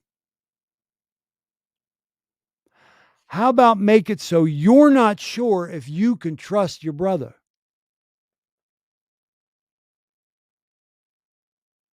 Lock shields, rock yields, fighting mad shade. Well, now let's think about how that works. If I got my shields locked right here, this is my stabby hand, and they're coming. When I commit to a parry, what happens? That's wide open. If I have whales only or rags, guess what this is? That's called that brother's shield hand. I'm covered. I can do my fucking work right the fuck there, come back home and fucking use my shield to protect my brother's rib cage when he commits. If you got a guy who's more worried about what his hair looks like, or if his definition is such, or if he remembered enough mascara and foundation and lipstick, or a guy who decades ago committed to like Luciferian legacy entities, what kind of shield hand is that motherfucker going to have for you?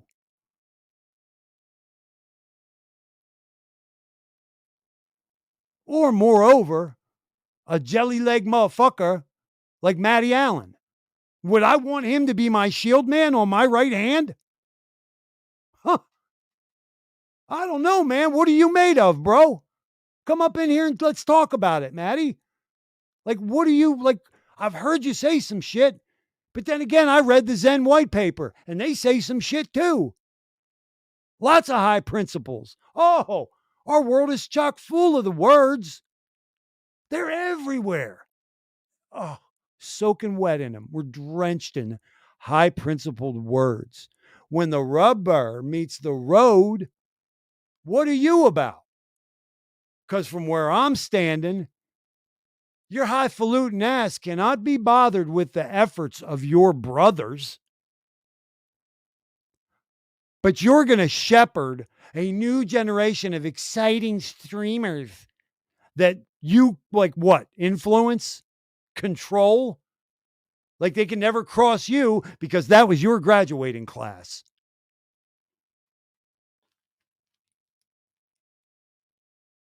I don't want that nigga on my I don't want him as my shield man on my right. I'm sorry, man. I'll skip that one. I'll go down the line and find 500 of y'all in Hexaco that I would rather have there than any of the people whom I just listed.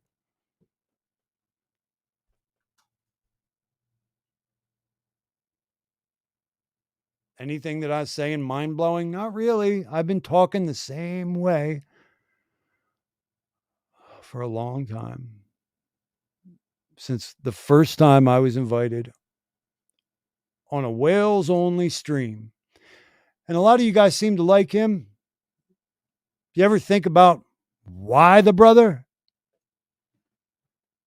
wanted me on? Asked me? You do the math, all right? Good times. All right, guys. Those of you who do support, those of you who do hold faith, those of you who have the intestinal fortitude, right? The wherewithal, I love yous. And I need yous. I hope you need me, and I hope that when you do need me, I show and prove. Okay? I'm not going to be able to hear this, but I'm going to play it for you anyway. Thoughts is be out. Thoughts is be out. Good things. Drop blessings. Check this out, kids. Take a ride. Ready in the room, out the rocket to the rap, the champion, the Thothschild trailer parks. Fuck my captor. I'm in church with my craft, you know I have to. Induce events, coming current like a rap star. Don't treat it like a rubber crack show. Can't respect the rappers when they pimp the pop pool. You better study, buddy, and trim begin. Don't be acting as if going man begin. You wanna be without, son? Look within. The shit is muscle bound, the script's a little thin. Concocted images are hard when you're scared. When you was an L-man, no one cared. I seen this one rap fool with these whack tattoos, dressed like a lady before Fat Adam's apple. Listen up, you better not act. You may magnetize what you don't want to attract. Most of you hotheads should pop the lot then, or oxycontin instead of hitting rock stems. It's funny when the cycles go out trifle, like grabbable rifles after smoking a pipe fall. Mr. Millie, people is ready. You know what I'm saying? I'm feeling good tonight, so I'll take two of those. Give me two of these and two of those over there. Word, check it out, yo. Perennial, swallowed the Seminoles chemicals. Now it's vivid to them. Too much beer to have to chew on Ric Flair jeans. North Face vest, British Columbian. Tapped out, huffing on the tank, my mind blank. My total tolerance is null and void. Heaven's the Megatroid. The glow sticks got me annoyed. From Pink Floyd to Frank Zappa. Catch ride with the toe tapper. Hung over on the day after. The wrinkle party clothes, a runny nose, but I'm groovy though. Popping no doors up in the studio. With the records you beckon, the selection you giving. If you ain't fucking with us, it ain't hitting. For instance, check SoundScan, pre-order shipments. Cause mom and pop stores with a commitment to stick with underground heads who got equipment. Who face with making dope music from the basement.